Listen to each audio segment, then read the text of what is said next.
Conservative media done right. You're listening to the SHR Media Network.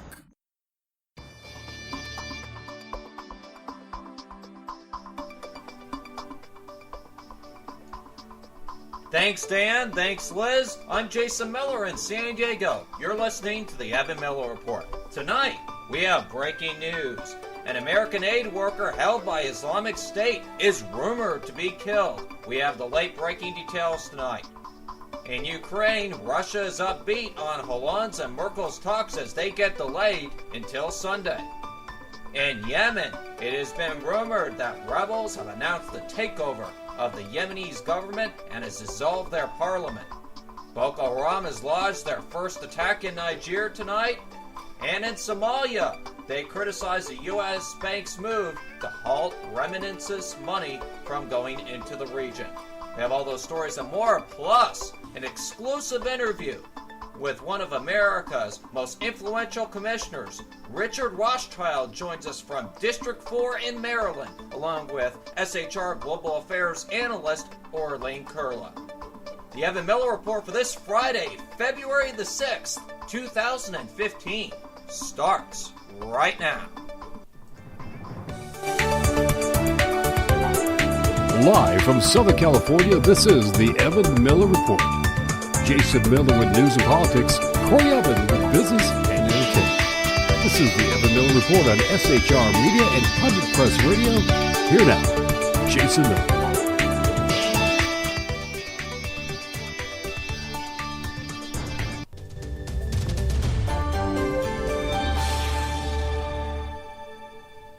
And welcome to the Evan-Miller Report. I'm Jason Miller. Corey Evan is on assignment, but we'll be back with some national news in a couple minutes. We do start off with breaking news tonight. An American woman held hostage by ISIS has been identified as 26-year-old aid worker Kayla Muller. This is a late-breaking story, so we're going to go ahead and go to the ITV News' Robert Moore for more on this story. Robert? Muller, the American aid worker whose fate tonight is so uncertain. The family have released these pictures, including this one showing Kayla with her mother. Before she left for Syria, the 26-year-old had made this video plea for humanitarian intervention. I reject the brutality and killing that the Syrian authorities are committing against the Syrian people. Because silence is participation in this crime. Along with the claim that Muller died in a Jordanian airstrike, the terrorist network distributed these images, showing a damaged building, allegedly the one in which the hostage takers were holding their American captive. Certainly in recent days, Jordanian warplanes have been launching multiple attacks on IS targets in a furious response to the burning alive of their captured pilot. These are cockpit images showing the very latest strikes, carried out yesterday on storage facilities and staging areas. But there is no proof at all that the Jordanians really did inadvertently bomb the building in which Muller was being held hostage. The president is being kept informed. He has left Washington for Indiana, but earlier in the week he spoke of the intensity of the effort to save Muller's life. We are deploying all the assets that we can, working with all the coalition allies that we can to identify their locations. We are in very close contact with the family, trying to keep them updated. Obviously, this is something that is heartbreaking for families, and our obligation is to make sure that we can do anything we can to try to make sure that any American citizen is rescued from this situation. Tonight, his top national security advisor said negotiating with terrorists would only endanger more American lives. We have a broader policy with respect to hostages around the world. We don't make concessions to terrorists and to hostage takers. We don't pay ransom. After its spate of savage murders, the Islamic State may now be holding only a single Western hostage. John Cantley, the British photographer and reporter, who was kidnapped in November 2012 and who has appeared in a number of propaganda videos. The US-led coalition is now likely to redouble its effort to target and destroy the Islamic State. In particular, its leadership. Robert Moore, ITV News, Washington. Thanks to Robert Moore from ITV News over in London, giving us that late-breaking report tonight here on that breaking news. And stay with the Evan-Miller Report throughout the weekend. We will keep you up to date on the latest on that breaking news. And, of course, Corey Evan will keep us up to date on all the breaking news throughout the weekend on the SHR Weekend News here on the network. We got more breaking news tonight. In Ukraine, the leaders of Russia, France, and Germany have held constructive talks on how to end the conflict in East Ukraine, according to a Kremlin spokesperson. Dmitry Pavlov said Russian President Vladimir Putin, Francis Hollande, and Germany Chancellor Angela Merkel met for more than 5 hours today. Mr. Hollande and Ms. Merkel had brought to Moscow a peace proposal which details have not been released as of yet. Russia is accused of arming pro-Russian separatists, a claim it denies. The Kremlin also rejects claims by Ukraine and the West that its regular troops are fighting alongside the rebels in eastern Donetsk and Luhansk regions.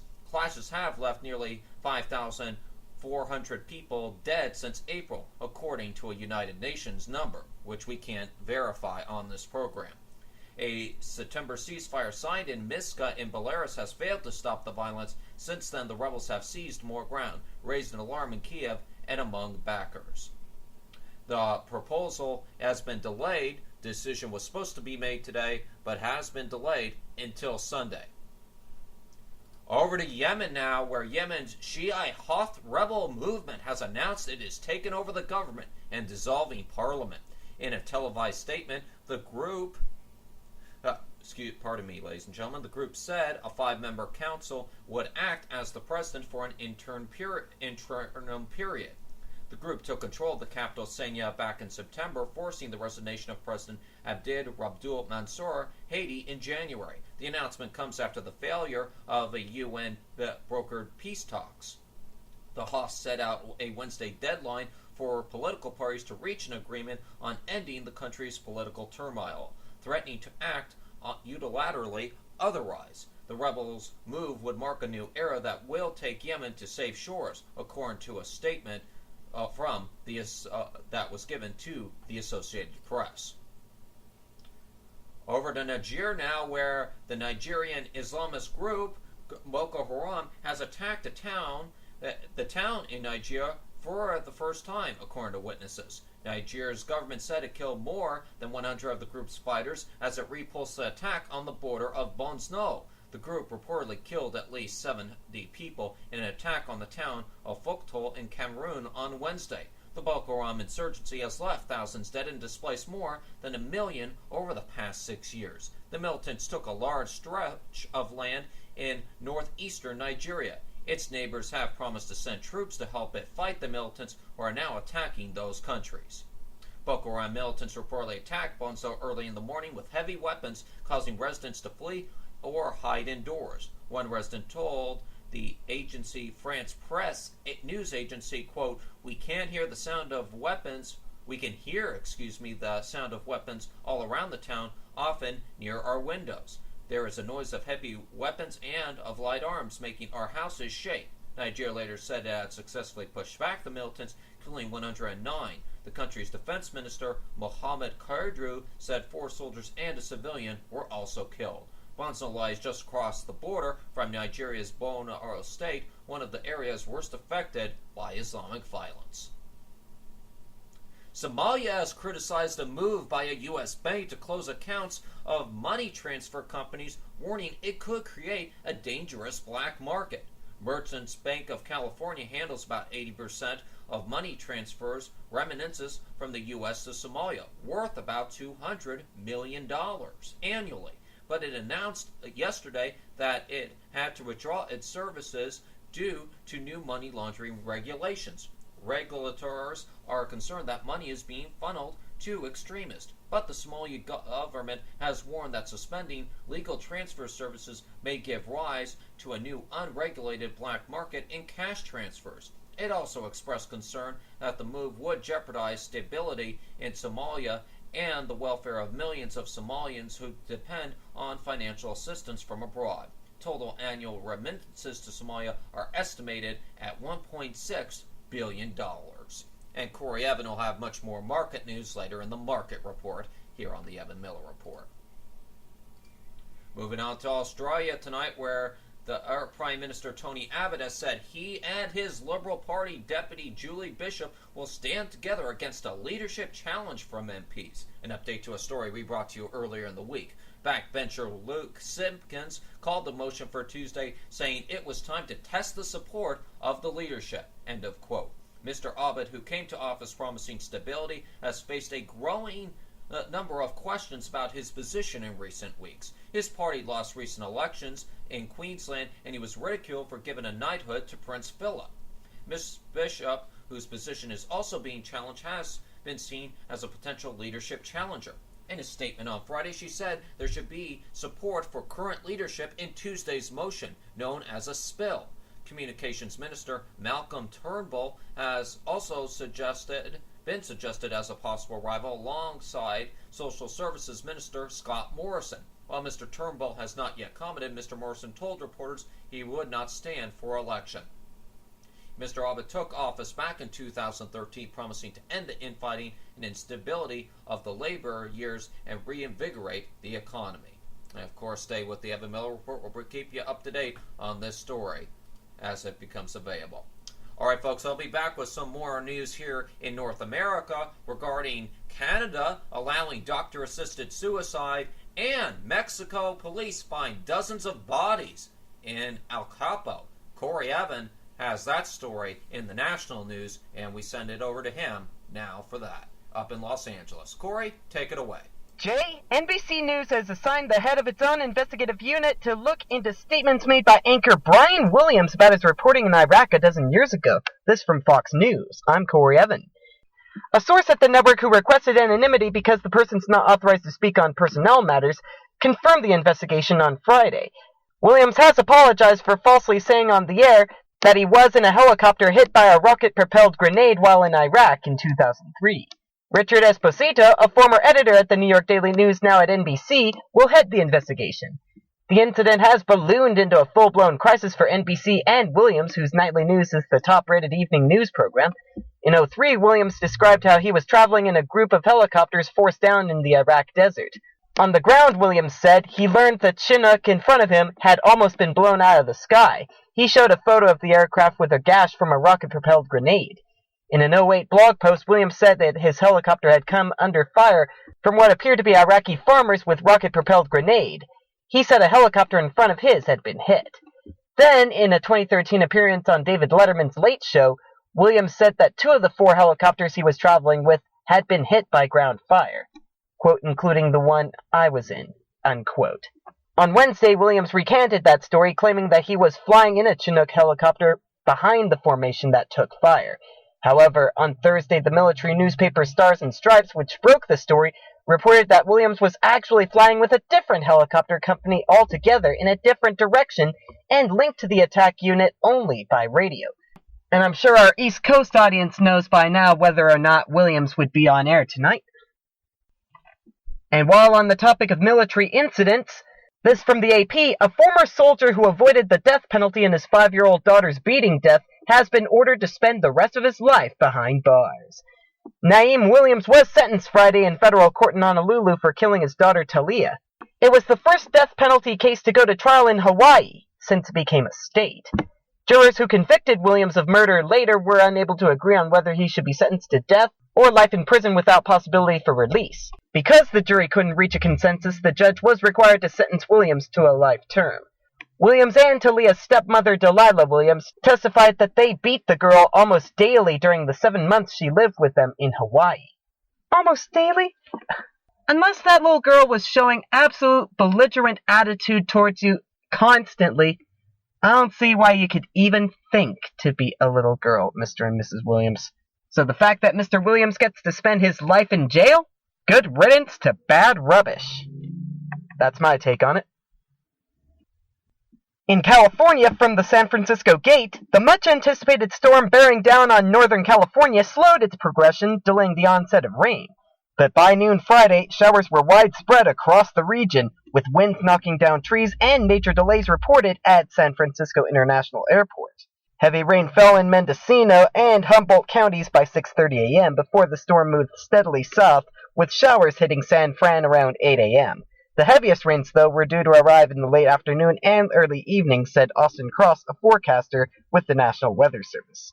At midday, those totals were beginning to stack up. Santa Rosa had seen more than an inch of rain by 12:30 p.m., while parts of Marin County had picked up about a third of an inch.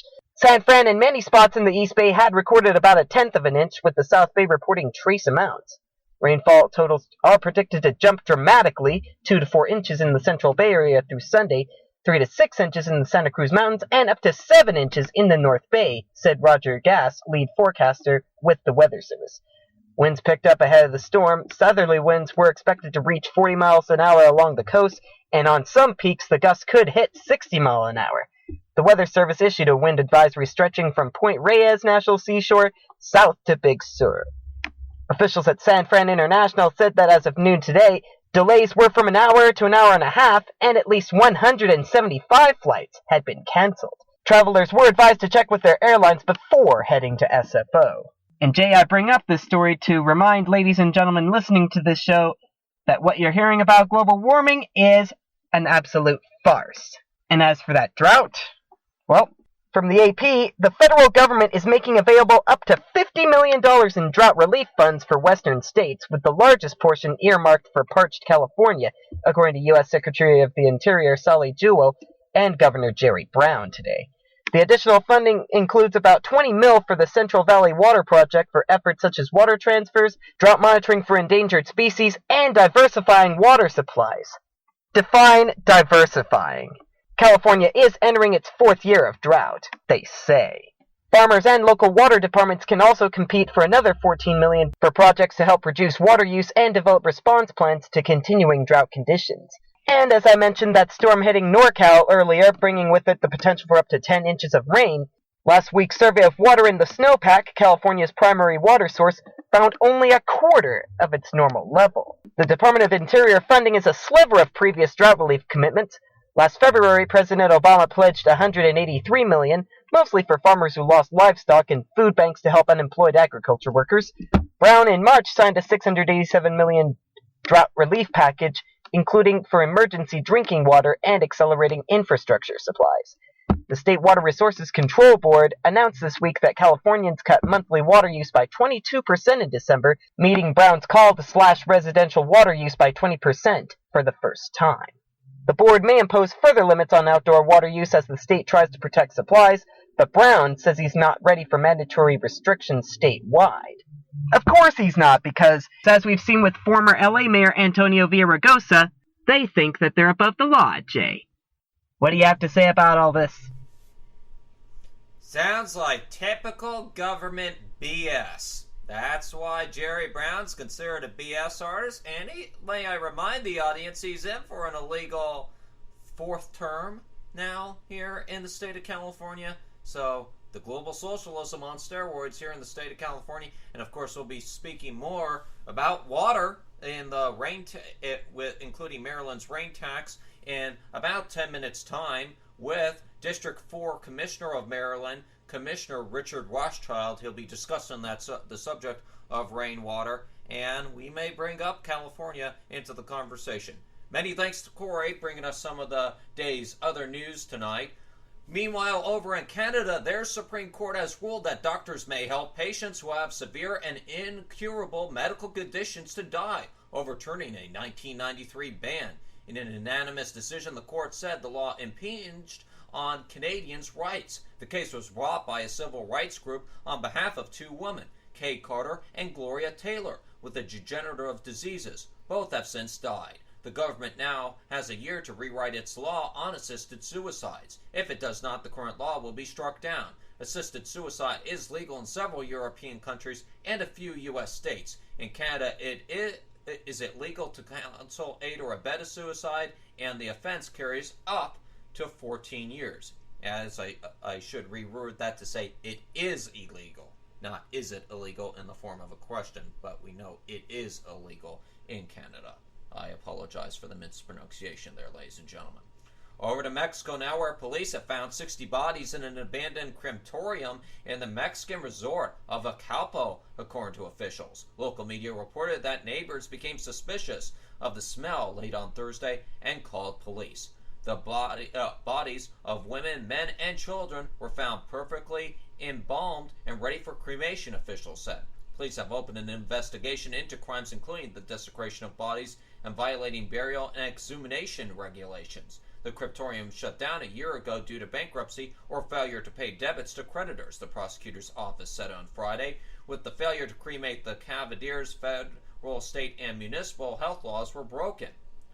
Officials said that they believe the bodies had been prepared for cremation and then left to decompose after the business closed. Graphic photos of the crematory show piles of bodies wrapped in dirty sheets on the floor of the building. Local media reported at the time that lime had been used over the bodies to try to disguise the smell.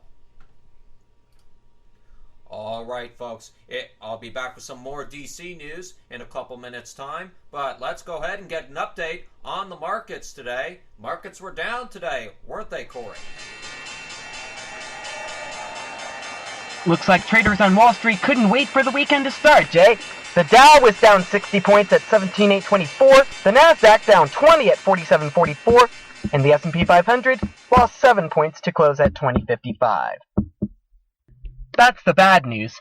The good news is the US dollar advanced against major currencies today after data showed solid US jobs growth and a strong rebound in wages in January, they say, bolstering views that the Fed will hike interest rates by mid-year, according to Reuters. The U.S. Labor Department said non-farm payrolls increased by 257,000 last month, beating economists' expectations for a rise of 234,000, according to a Reuters poll.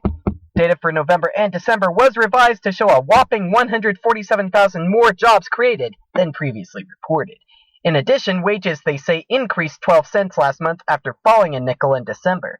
That took the year-on-year gain to 2.2%, the largest since August, raising expectations that the Fed may have less leeway in citing low inflation as a reason to hold off on hiking interest rates. The dollar received Thursday's losses against the euro. The euro fell 1.4% against the greenback, its biggest daily loss against the dollar in 2 weeks. The dollar also hit its highest level against the safe haven Japanese yen in 3.5 weeks, at 119.2 yen. Following up on an oil story out of Brazil that I reported previously, Aldemir Bendin, a leading banker, is the new chief executive of Brazil scandal-hit oil giant Petrobras.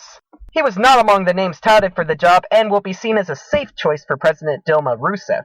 She's worried about the impact the corruption case is having on both the country's economy and on her government. Speculation ahead of the announcement sent Petrobras shares down 8% in Sao Paulo on Friday.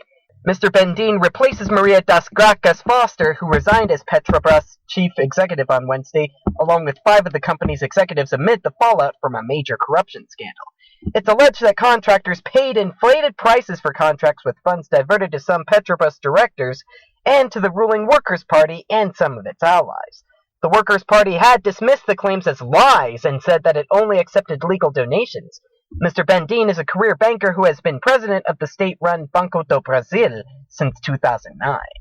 In addition, Ivan de Souza Monteiro, also from Banco do Brasil, was named as the new chief financial officer of Petrobras. His appointment meant the company would remain largely bound to the government's needs, analysts at Bradesco wrote.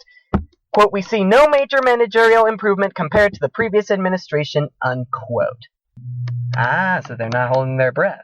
Well, neither will we.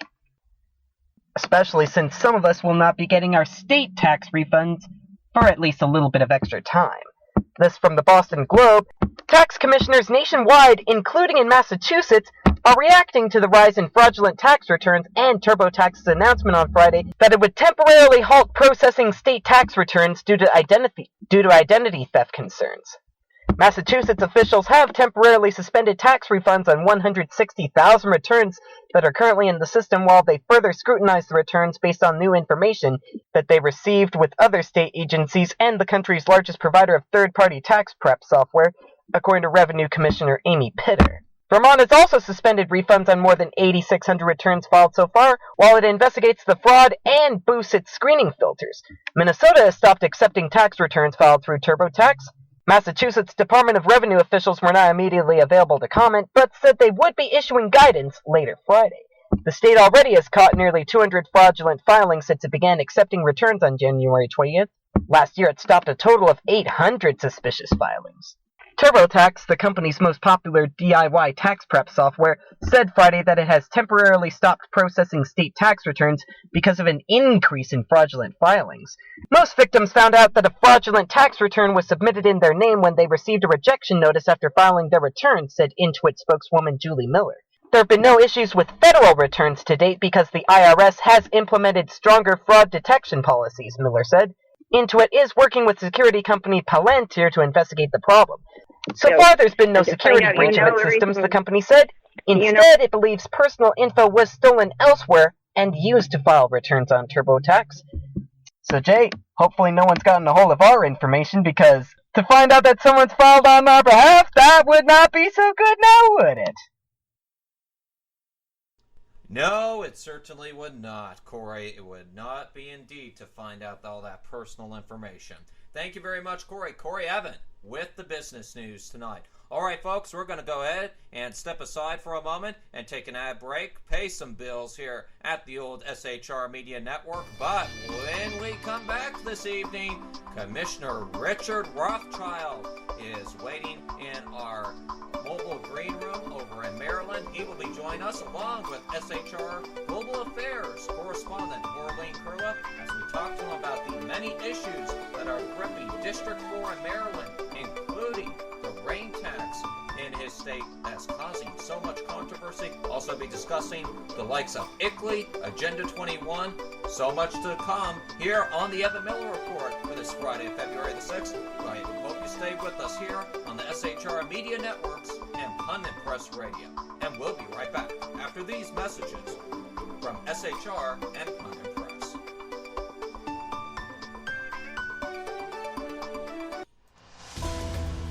You're listening to the Evan-Miller Report on SHR Media and Pundit Press Radio.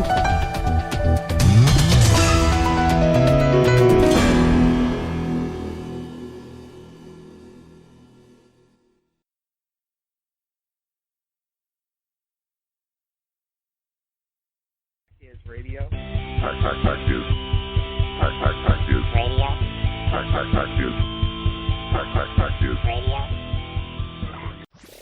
Conservative media done right.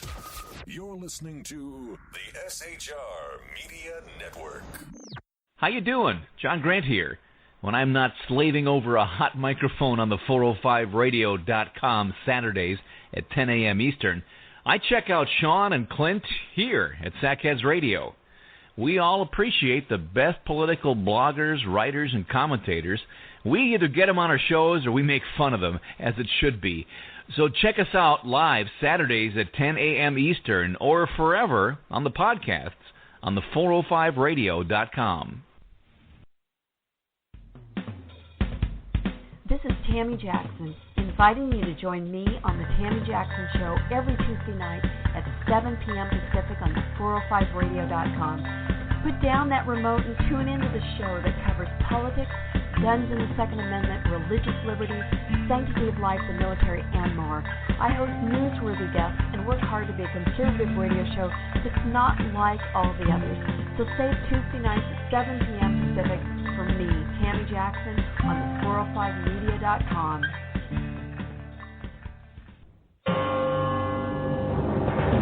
Hello, I'm Paul, a student at Hillsdale College. Here is my professor, Dr. Larry Arnn, on the separation of church and state. America's founders believed in the separation of church and state, in that the country was not to have an official religion or an official sect. But that did not mean that government was to be hostile to religion, or even indifferent to religion, as many today argue. In fact, America's founding document, the Declaration of Independence, includes both a reference to God as the author of the laws of nature and a confident assertion that human beings are endowed by their Creator with certain inalienable rights. Far from being hostile or indifferent to religion, America's founders understood the theology of the Declaration to be an essential part of the education of citizens. This Constitution Minute was brought to you by Hillsdale College. To join the national conversation on the Constitution, go to constitutionminute.org.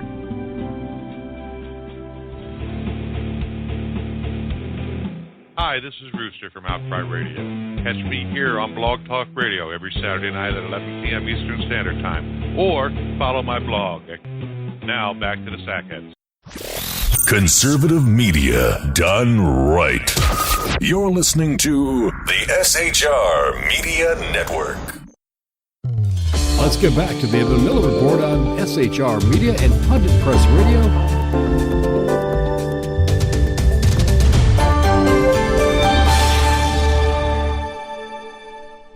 And welcome back to the Evan-Miller Report for this Friday, February the 6th, 2015. I'm Jason Miller. Corey Evan is on assignment, but we'll be back with a special recorded edition of tonight's Lawsuits Across America, as he is on assignment working for this weekend's SHR Weekend News.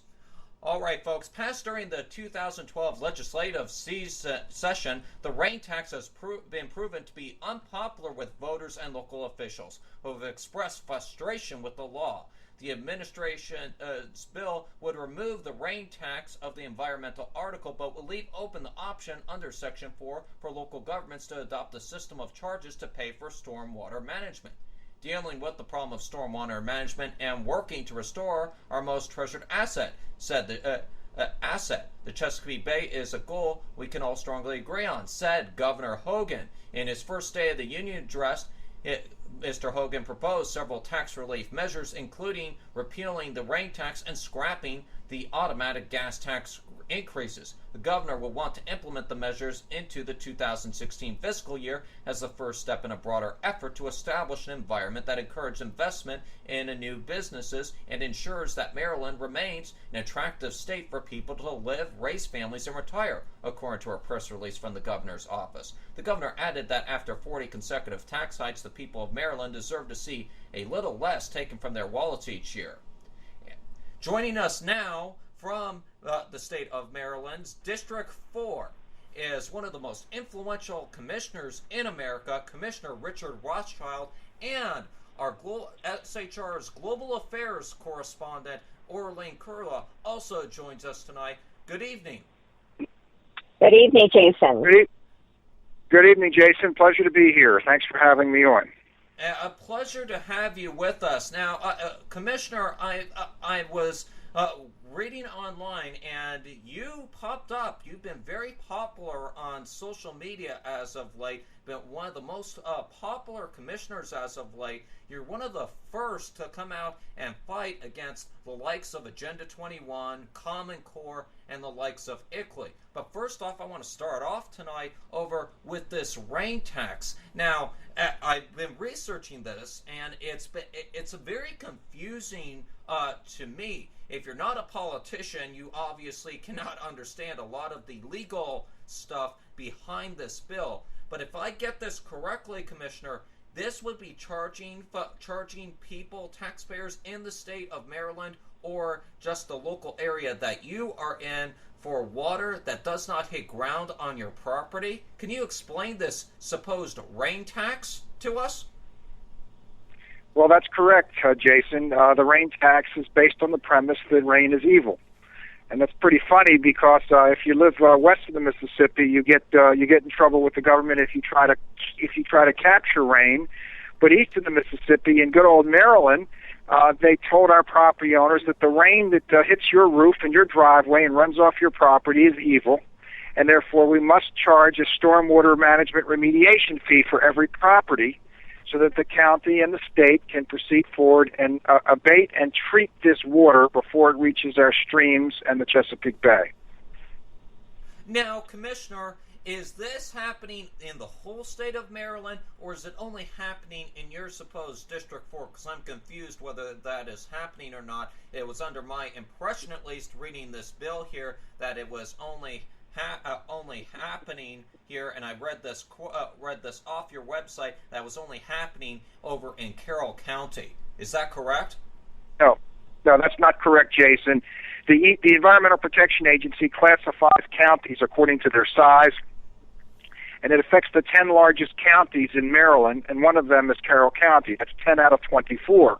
But ironically, Carroll County is 50 miles from the Chesapeake Bay and has minimal effect on the bay, while other counties that are slightly smaller that are adjacent to the Chesapeake Bay are not required to administer the tax or engage in the level of stormwater remediation. This is interesting to me. We're dealing with a similar issue here in the state of California, where Governor Jerry Brown and Corey Evan reported this earlier in the national news this evening about state officials illegally dumping oil waste over into the oil supply, and an AP investigation brought this forth here in the state of California. Meanwhile, over here in your state, you guys are having to deal with what just typical rainwater falling out of the sky and then charging a fee for just typical water running down the street? This sounds like a story out of the ridiculous file. Well, Jason, let me give you a little bit of background here so our listeners that aren't familiar with this understand how absurd this whole situation is. I mean, you're right. The premise of this is that water that runs across your driveway or down your downspout is damaging the bay. There are several problems associated with this premise. Number one, they do not have the empirical data to prove this. And number two, we have done calculations inside my county with respect to what impact our stormwater is going to have on the Chesapeake Bay. And I want to give you some numbers here. I'll express them as simply as possible for our listeners. Sure. But when I look at we were looking at one point of spending over $30 million over the next 5 years to treat stormwater. And I did the calculations and estimated that the amount of pollution that would take out of the Chesapeake Bay would be measured in thousandths of a percent. And I testified in Annapolis during hearings in front of the Environmental Health Subcommittee, and I told the chairperson, I said, Madam Chair, the amount of pollution, the stormwater remediation from Carroll County, the amount that can be abated over a 5-year period at a cost of $30 million is the same amount of pollution that will run through the Conowingo Dam, which is north of us, in just 35 seconds during the next tropical storm. In other words, Madam Chair, the amount of pollution we take 5 years and $30 million of work will be wiped out in 35 seconds during the next tropical storm. The problem here is they claim that stormwater remediation, stormwater cleanup is going to fix the bay. Well, one thing that's remarkably absent from all of the environmentalists is they never provide numbers. They never show pounds of nitrogen. They never show pollution loads, percentages, and this is ridiculous. I was on Comcast News last year, and I said what we are doing with stormwater remediation, because that's what the rain tax is for, it's to pay to treat stormwater, is the equivalent of trying to take pollution out of a swimming pool with an eyedropper while somebody else is filling it with pollution using a fire hose. That's a great analogy. Go ahead and come into the conversation here, because you've been dealing with the likes of Agenda 21 for the past couple of years. My goodness, we've heard it all. We've heard protection of smelt fish. We've heard protection of salmon. Now we're hearing we need to protect Chesapeake Bay. Wow, I thought I've heard it all. Well, that is an amazing analogy that you presented to us, and you are so correct. These environmentalists pull statistics out of the sky. They have no support for them, but because they have so hoodwinked the American people into thinking anything that has the term green to it or sustainable is something good, nobody even questions them. I heard one man say that it's like art science, and they just like you have poetic license in writing poetry, they seem to have poetic license in pulling down their statistics, and nobody questions them. One of the things I was so intrigued with, my husband, who is from Germany, has told me that they have something similar going on there. A good friend of ours told us that he has to go out and measure the feet of concrete that he has and then determine how much water runoff will be from that, and that is the amount of tax that he has to send in for their rain tax. And if they don't send in that money, a helicopter flies over, takes pictures, and then he's fined for that amount of concrete, plus the service of having the helicopter come and take pictures. So I really believe this is a global plan. They're just probably trying it out in Maryland we'll probably hear of it going on in other places across our nation as well as the whole world, because this is a United Nations part of Agenda 21 plan. Now, Commissioner... Well, all of this... I'm sorry, Commissioner. I'd like to come back real quick before you respond to this and ask, this was implemented in 2012, if I'm not mistaken, and people are hating this so much that your governor, Larry Hogan, wants to repeal this rain tax and scrap it off the books. How is that going so far? Well, let me tell you in advance that there were 10 counties ordered to administer the tax. Frederick County put a 1 penny tax in place, which made them technically compliant with the law. But in Carroll County, I demanded no tax at all. We never implemented a stormwater tax or a rain tax in Carroll County. And the Attorney General threatened to take us into court and fine us $10,000 a day, and we continued to refuse to administer the tax. And I produced a document of grievances that had identified 20 statutory and constitutional problems with the rain tax. And I threatened to drag the Secretary of the Maryland Department of the Environment into hearings to prove that the emperor had no clothes. And I can get into some of those problems later that we used to help defeat this thing so far. But I want to tell you a funny story quickly that will really amplify the problem and help your readers to understand what we're dealing with. The cost of removing a pound of nitrogen, that's the bad guy, nitrogen, using stormwater remediation can run anywhere from $1,000 to $4,000 a pound. A stray cat in Baltimore City puts out 3 pounds of nitrogen a year. So I testified in Annapolis a year and a half ago, and I said, ladies and gentlemen, I said it would be cheaper to round up the stray cats. In fact, I've told people, rather than spend the $30 million, let me back up. There's 180,000 feral cats in Baltimore City. They each put out 3 pounds of nitrogen. That's 540,000 pounds of nitrogen a year. At $1,000 a pound, it would cost us $500 million. And I said to the committee, I said, ladies and gentlemen, it would be cheaper for Carroll County, or more effective, if we took our $30 million and built a Hyatt Regency hotel for cats and dogs in West Virginia, rounded up all the feral cats in Baltimore City and transported them into the Hyatt Regency in West Virginia. We could take out pollution for approximately 1/100th the cost of trying to do it with stormwater remediation. Here's the problem, Jason. You see, cleaning up the Chesapeake Bay is to a great extent an excuse. If they can control the amount of nitrogen we emit, they can control development templates. They can use it as a growth control tool to prevent us from building houses, prevent us from building commercial businesses, prevent us from paving roads, prevent us from farming. Nitrogen is a natural emission of everything that we do as humans, and is much like oxygen. You can't get away from it. And if I can control nitrogen, I can control where you live, what you live in, what you drive, where you drive, when you drive, how you work, when you farm, what you farm, whether you fertilize or not. I can control almost every conceivable human activity if I regulate nitrogen emissions. So now, it becomes an environment. Point. I think we're starting a trend here. I think we're catching on to something here, Commissioner. And Orlene, if I'm not mistaken, this is very much like cap and trade. This is what Al Gore wanted to do with this little cap and trade tax, as far as flying airplanes up and down in the air, charging how many miles you fly in your airplane, except this is being done on the ground, correct?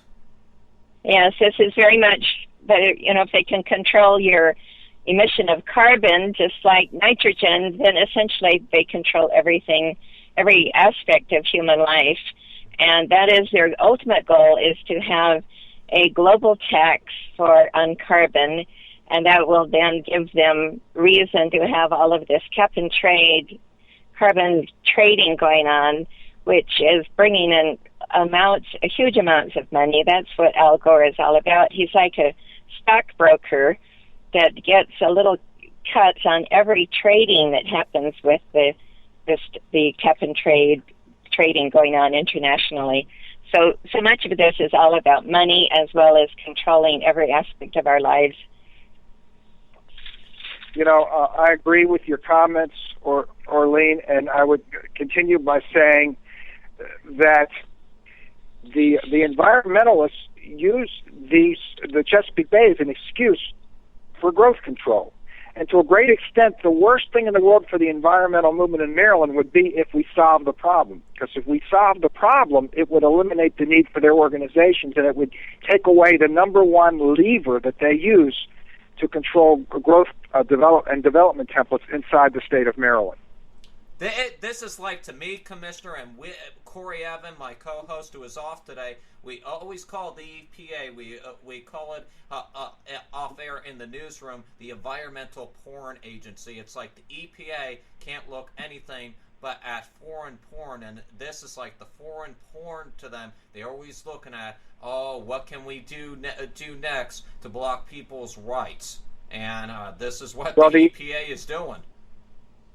Well, the EPA delegates, of course, its powers of enforcement to the state regulatory environmental agencies. In Maryland, it's the MDE, the Maryland Department of the Environment. But since they're trying to control our lives, whenever I'm in Annapolis testifying, I refer to the MDE as the Maryland Department of Everything. Now, I like that. Yeah, I like it too. Now, Commissioner, I'm not up to state politics over in your state. Most people would think commissioner would be thinking East Coast, would be police commissioner. How is your role in the government as commissioner? How is your rank in there? Because obviously you're not a state senator per se, and neither are you such as a state representative as in most capitals. What is your position within that state as commissioner? What powers do you have? Well, actually, I would argue that a county commissioner has more power than a delegate or a senator. And the reason I say that is because a delegate or senator is one vote out of maybe 50 or one vote out of 100. They have legislative powers only. But the commissioners of a county are effectively the chief executive officers of a county, and we have both legislative and executive powers. So, for example, in my county, we have about 1,000 employees under us, and we have departments and we have resources. And if I want to bring resources to bear to battle the state or battle the federal government, I have resources available to me. Land use, planning resources, environmental departments, legal services, and I have actually more power, I believe, than I would if I were simply an individual senator or county. So in simple terms, the county commissioner is the chief executive officer of a county. We control the county resources themselves, plus we also have some powers with respect to local ordinances and legislation. Okay. And I think in California you would be called a supervisor. We have a county supervisor. Yes, Orlean. In fact, in the state of Virginia, which is our neighbor, our counterparts are called the Board of Supervisors. Same thing. Yes. Well, that's good to know. I think I like the idea of chief executive officer. And if we had the decent kind of supervisors that you obviously are, what a difference it would make here in California. But at least where I live, every one of our supervisors are so far left, and they are allowing every environmental wacky policy to come in, and you try to speak out against it and give them some semblance of common sense, but it's like they've all drank the green Kool-Aid, so it makes it really hard. I wish we could clone you and bring you to California. That would be wonderful. Yeah, if that was legal. Well, thank you. You're gonna have to do a lot of arm twisting to get me move out to California these days. I remember I'm a cross country motorcyclist, and I've been driving back and forth to Colorado for decades. And I remember years ago when the Coloradans had bumper stickers that said "Don't Californicate, Colorado." Yes, Colorado has changed, Commissioner. You certainly know that. Well, that was the days, wasn't it? I know it certainly has. But, going back to this issue of why so many officials are indoctrinated, it's not an accident. It's not an accident because the ICLEI promulgated model policies which they gave to planning associations across America. I'm not going to mention any specific ones for liability reasons, but they promulgated model Agenda 21 policies to planning organizations across the U.S., and they packaged it under sustainability. They packaged it under smart growth. They packaged it with flowery euphemisms like green and growing and smart and equitable, blah, blah, blah, social justice. They trained all the trainers in college. and then these college people come out and get jobs in state and local environmental organizations. They're the ones giving the presentations, educating the new legislators, educating the new supervisors, the new commissioners. So it's a steady dose of one-sided propaganda. And the funny thing is, if you took any of these officials, Democrat or Republican, and you accused them of implementing Agenda 21, and they had one hand on a Bible and the other hand on a hook to a polygraph, they would say, no, we're not, and they would pass the polygraph. And the reason is because this stuff has all been repackaged with these other names like sustainability and smart growth. So here's a good speaking point you can use out in California. I warn people, never accuse your local officials of implementing Agenda 21. They don't even know what it is. So when you tell them they are and they say they're not, you're going to lose that argument. So here's what I tell them to tell their local officials. Say, I'm not accusing you of implementing Agenda 21, but you should know that the policies you're implementing are suspiciously identical to Agenda 21. Wow, Commissioner, I think we already have a clone of you out here in California because you're the, and no offense, Orlene, I think that we're speaking to the male version of Orlene Curla right here. Because Orlene, I've never spoken to an educated person so it's educated on the subject of ICLEI Agenda 21 subject other than yourself. So I'm going to give it over to you for a couple moments here because you have a few questions on ICLEI, and go ahead. Let's question the commissioner's education on the subject. He seems to know what he is talking about. Oh, very much so. I am so impressed with all that you know. May I ask, Commissioner, how you first found this out? Well, I'll give you the short version of the story. We'll put our listening audience to sleep. But I noticed a new master plan had come out in Carroll County, Maryland in 2010. And I went to a section which talked about the strategic vision of Carroll County citizens. Now, you need to know something about Carroll County first. This is a rural agricultural community. It's salt-of-the-earth farmers, salt-of-the-earth Republicans. The voter registration is 68% Republican, and many would say we're the most conservative county in the state of Maryland. So what did the strategic vision statement say about what the vision of Carroll County citizens for their future? It said we want to promote the environment, the economy, and promote social equity. Environment, economy, and promote social equity. Now, I am not a political science major. Yeah, the 3 E's, exactly, the 3 E's of Agenda 21. Now, I'm not a political science major, but I know a little bit about Marxism. And I instantly recognize this as a form of Marxism.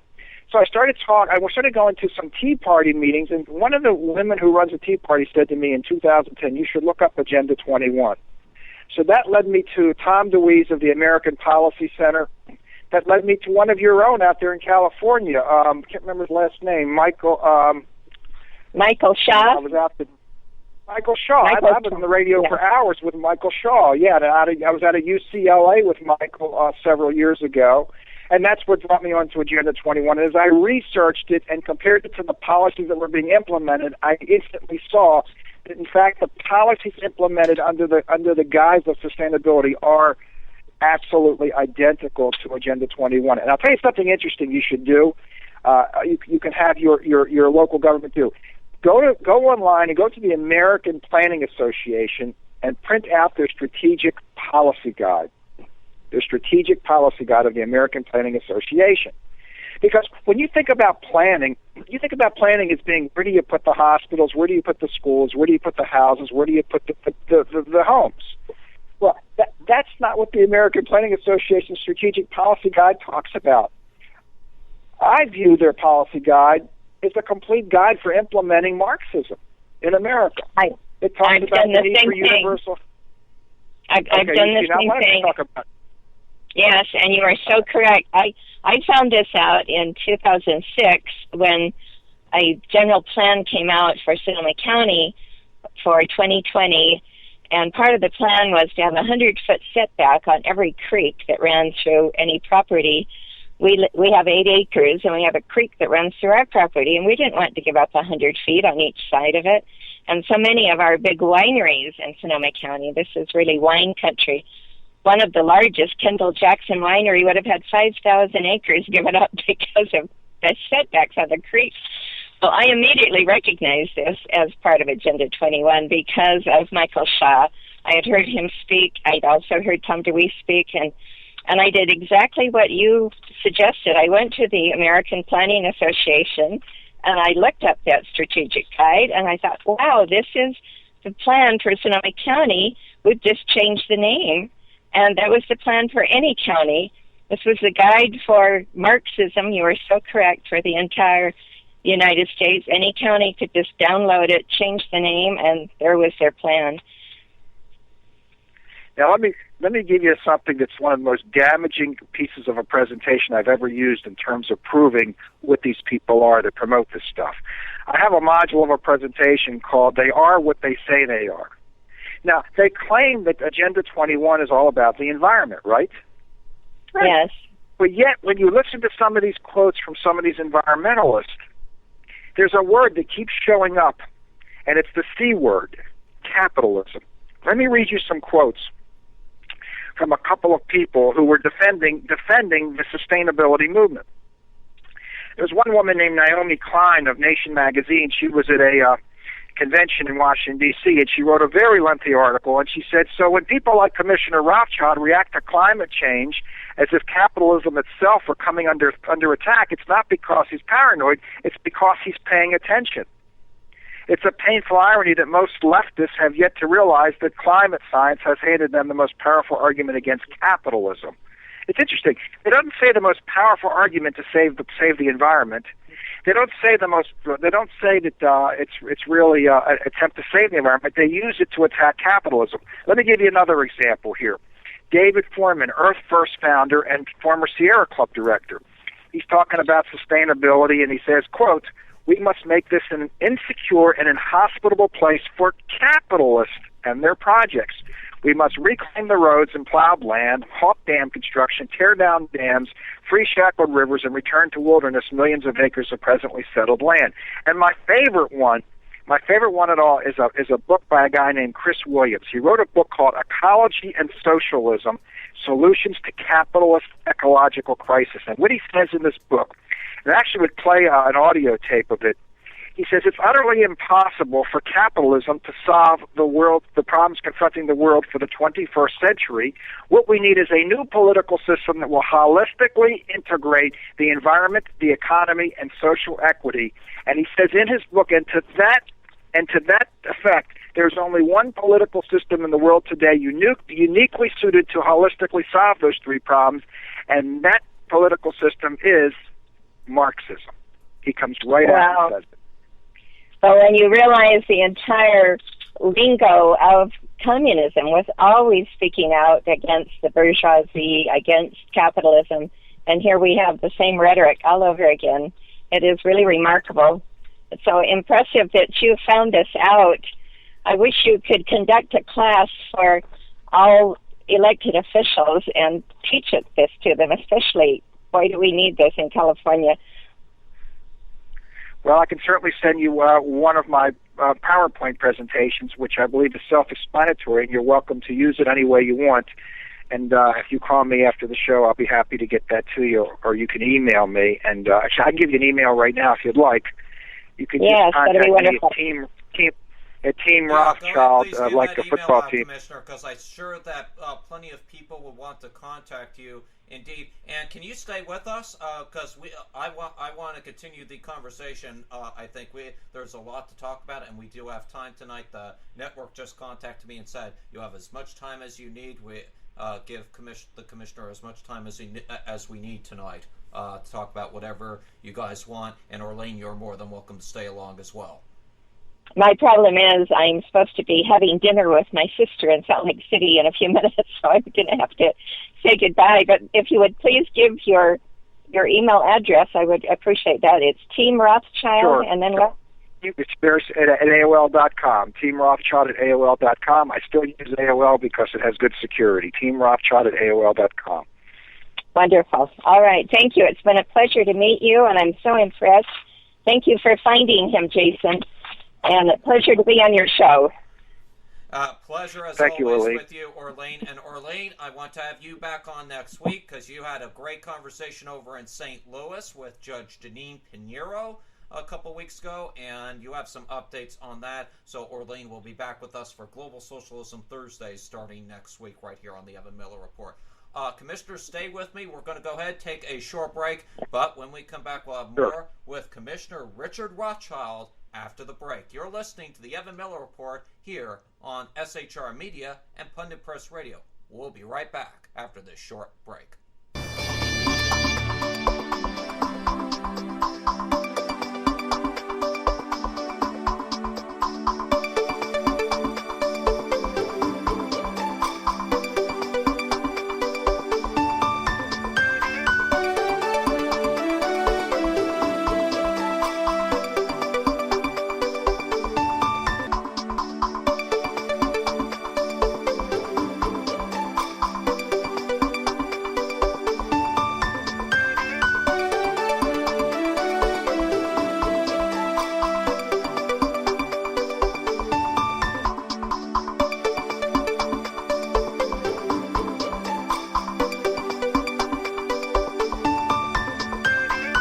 Some of America's bravest warriors are returning home wounded.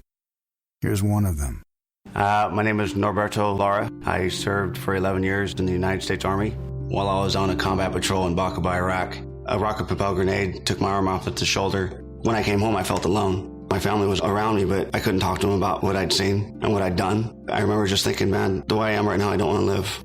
I was discharged from the Army, and I've been working with the Wounded Warrior Project since 2007. You don't have to be severely wounded to be with the Wounded Warrior Project. We do have a lot of guys that have post-traumatic stress disorder. Being able to share your story, I guess it kind of helps you wrap your mind around what did happen over there. Just because you have left the military doesn't mean your life is over. Because when these guys are coming home, I'm kind of leading and training them. Instead of for combat, I'm leading and training them to heal. If I come away with anything from Wounded Warrior Project, it's them giving my life back. My name is Norby, and yes, I do suffer from post-traumatic stress disorder, but I'm okay. Don't suffer in silence. Contact woundedwarriorproject.org. In a moment, cancer changed our lives forever. We were told nothing could be done to enjoy these final moments together. But in that moment, when all seemed lost, St. Jude Children's Research Hospital gave us hope. Because at this moment, St. Jude Children's Research Hospital is saving lives with pioneering research and care. We're changing the way the world treats childhood cancer by sharing our discoveries with doctors and scientists everywhere.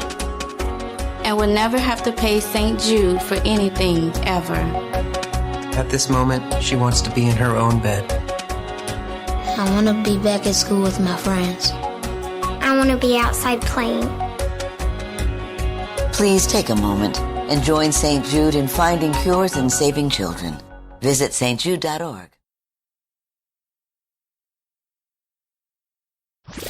Conservative media done right. You're listening to the SHR Media Network.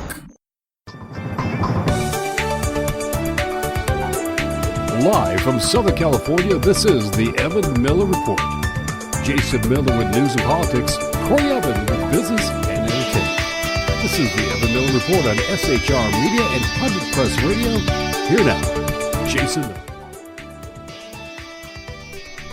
And welcome back to the Evan-Miller Report on SHR Media and Pundit Press Radio. I'm Jason Miller. Corey Evan is on assignment tonight for the SHR Weekend News. He'll be back with lawsuits across America a little later in the program. It's approaching 9:04 on the East Coast, 6:04 on the West Coast, and 8:04 Central Time. Welcome back to the Evan-Miller Report, your conservative news source. And we continue our interview tonight with Commissioner Richard Rothschild. He's out of District 4 over in Maryland tonight. Before we get back to the Commissioner, I want to read a quote from Maurice Strong. He was a UN Undersecretary in 1992 at a conference for environment and development. He proclaimed, quote, current lifestyles and consumption patterns of the affluential middle class involving high meat intake, use of fossil fuels, appliances, home and workplace air conditioning, and suburban housing are not sustainable. And of course, ladies and gentlemen, we all know that this has to do with the likeliness of UN Agenda 21 and of ICLEI. And I'm pleased to be joined back by the Commissioner, Richard Rothschild. Commissioner, thanks for staying with us for another segment. You're welcome, Jason. Good to be back. And there's more to that quote, because Mr. Strong goes on to say, isn't the only hope for the planet that the industrialized nations collapse? Isn't it our responsibility to bring that about? Wow, amazing words, and it's amazing. You are very knowledgeable on this subject. I want to talk about with you how you first got involved in this movement, because, ladies and gentlemen, if you haven't checked out the Commissioner's website, you gotta go there, check it out, because really there is a ton of resources on this website. You have, of course, the rain tax, which we talked about earlier. You have gun rights, and you have Agenda 21 and ICLEI up here. I want you to tell us a little bit about your background, how you got involved in politics, and how you got involved in this fight to begin with. Well, just to give the listeners a 60-second sketch, my education background includes a degree in engineering, which gives me the scientific knowledge, and then I have an MBA, which gives me the business skills to analyze these policies. But as I said before the break, I got into this because the county produced a new master plan 5 years ago, and it included vision statements which clearly smacked of Marxism. I knew that from the little bit of political science I had. I said, wait a minute, I'm not going to settle for a vision statement that clearly pushes a Marxist agenda on my conservative Republican county. So I ran for office and ultimately was elected and then reelected a few months ago. So that's how I got into this. I had a desire to blow the whistle on a creeping sustainability movement, which was really just Marxism with a green shield around it. You know, I tell people, Jason, that green is the new red. The entire environmental movement is a green Trojan horse with a belly full of red doctrine and agenda items. And, you know, I have a graphic that I've used, and the American Policy Center by Tom DeWeese used it on the front page of a book they produced, which gave people a figure to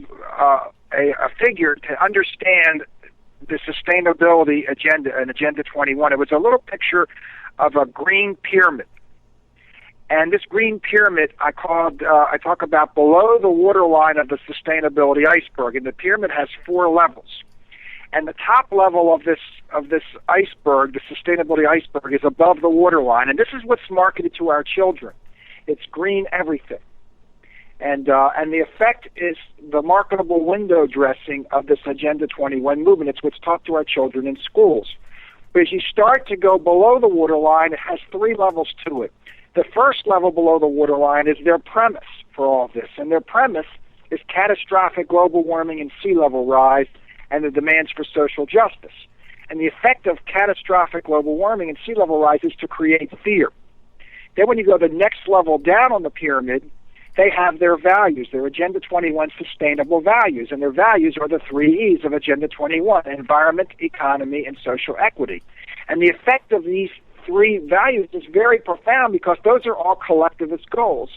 And the effect of these is to usurp and trump the individual rights of life, liberty, and property as outlined in our Constitution. And people say to me, well, what's wrong with environment, economy, and social equity? I say, I'll tell you what's wrong with it, because it's using collectivist goals to replace individual rights and freedoms prescribed under our Constitution. Then you go 1 level lower to the bottom of the sustainability pyramid, and you have their antidote.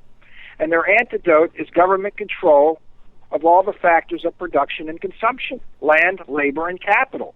And anyone that's taken even Political Science 101 knows that when government controls the factors of production and consumption, the effect is to arrest capitalism and freedom, and that's just another word for Marxism. So this has been a great little pictorial that I use to explain to everyone, and it's a darn shame that our teachers are only showing the children what's above the waterline, and they don't understand what's below the waterline. Wow, and we'll get to Common Core in just a minute, because I do want to pick your brain on that. You know, you spoke of ICLEI, and we had a bit of an experiment here in the state of California, and I'm at our newsroom here out of San Diego. Here, there's a little town here in San Diego County here in California called Escondido. and Escondido had a Republican mayor by the name of Mayor Sam Abed. And Mayor Sam Abed, these officials from ICLEI came up to him and said, "Oh, we can help you out with infrastructure, business." Like they came in looking like they were capitalists, business investors, investment bankers. As such, say, "Hey, we'll give you money, we'll help you out." Well, any government official say, "Hey, look, we got a business investor willing to give us money, invest in our town." Well, little did they know what they were signing up for. And lo and behold, they were signing up for ICLEI here in the state of California in this little town in Escondido. And my mother, who is very influential over in Escondido and is very known on the Agenda 21 and ICLEI subject, talked to one of the city council people who is now an assemblywoman up in the California legislature by the name of Marie Waldron, said, "Marie, do you realize what your mayor just signed up for? He signed up for the likes of ICLEI for Agenda 21. Now, here's my question to you in response. How can we as a public tell our officials in these local towns like Escondido, for example, that they are signing up for a bad deal? How can we do this when these politicians are not knowing what they are signing up for and tell them this is bad news? That's a good question. I'm going to give you a very concrete answer, Jason. So you should be happy with this answer. First off, I want to point out that this money that typically comes along to support, to implement Agenda 21, usually comes in the form of grants. See, the federal government knows it has limited authority under the Constitution. The way it exceeds its constitutional limits is by using what I call grant coercion. And the way grant coercion works is they offer these grants under the guise of things like green grants or sustainable communities grants. Local officials, desperate for cash, take that money, and in the process of taking that money, they voluntarily sign away certain rights and freedoms of their citizens. So I've coined the term that's been used nationwide of grant coercion. Grant coercion is when I am able to control you by getting you to sell your freedoms in exchange for a check from the government. So that's the process they use, and that's really a form of fascism where government is controlling local government and or companies in the local area. Now, what do your citizens say? It's very simple. Here's a concrete answer that works well.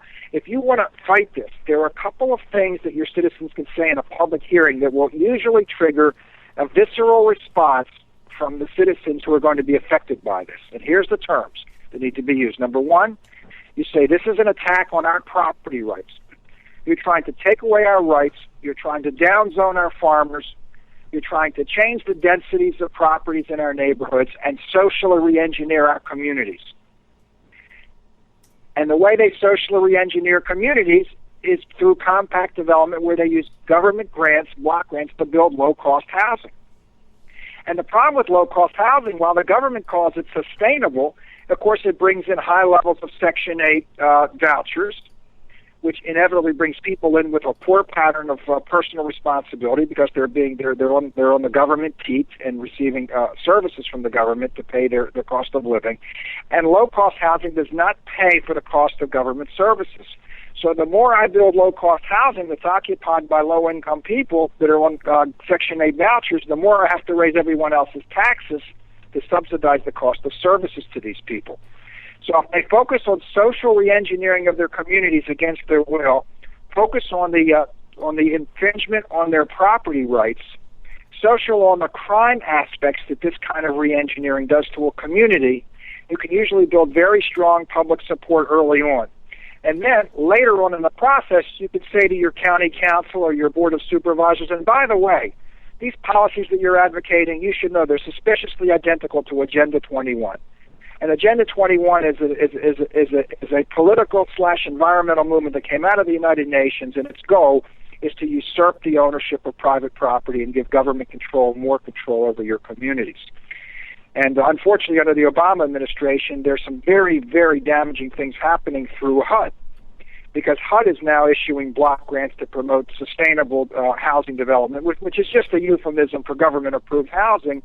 And they're now requiring that these communities must only be built basically in the best Caucasian neighborhoods. You cannot, for example, build this HUD-subsidized low-cost housing in a community that, let's say, is 50% white and 50% black. It must go in neighborhoods that are roughly 91% or more Caucasian. And I was arguing with some lawyers from HUD a few months ago at a convention. I said, gentlemen, we had a term for this in 1960 in Baltimore. We called it blockbusting. And now you have implemented as a formal HUD policy under the guise of promoting sustainable communities.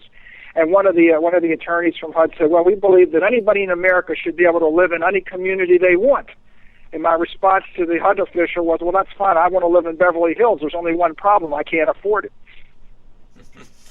Yeah, people in Los Angeles would be somewhat offended by that comment, but I like your guile that you used in response to that, Commissioner. You got some guile, and I like that. Though these West Coast people out here want to know what's coming. If you did end up coming out for a visit, I'm going to be speaking with Orlean, see if we can get you to come out to the 2016 Eagle Forum Conference out here in California, because I think you have so much information, you have so many resources and information to bring out there, sir. You're amazing. You've astonished me as much as you've astonished Orlean tonight. Now let's move on. We have plenty of time, by the way, so if you feel you want to continue on any points here in the conversation, you can, by all means. It's your show, Jason. Whatever you'd like to talk about, I'm here. I'm here for your show. So whatever you'd like.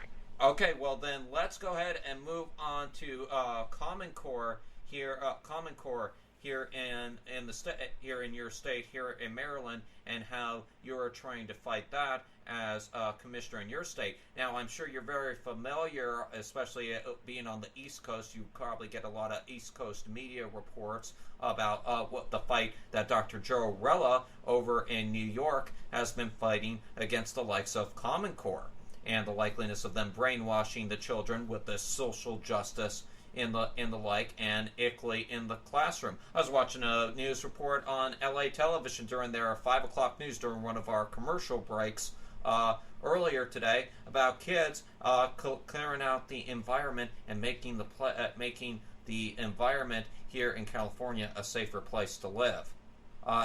Would you like to speak on the likes threats of Common Core in your state?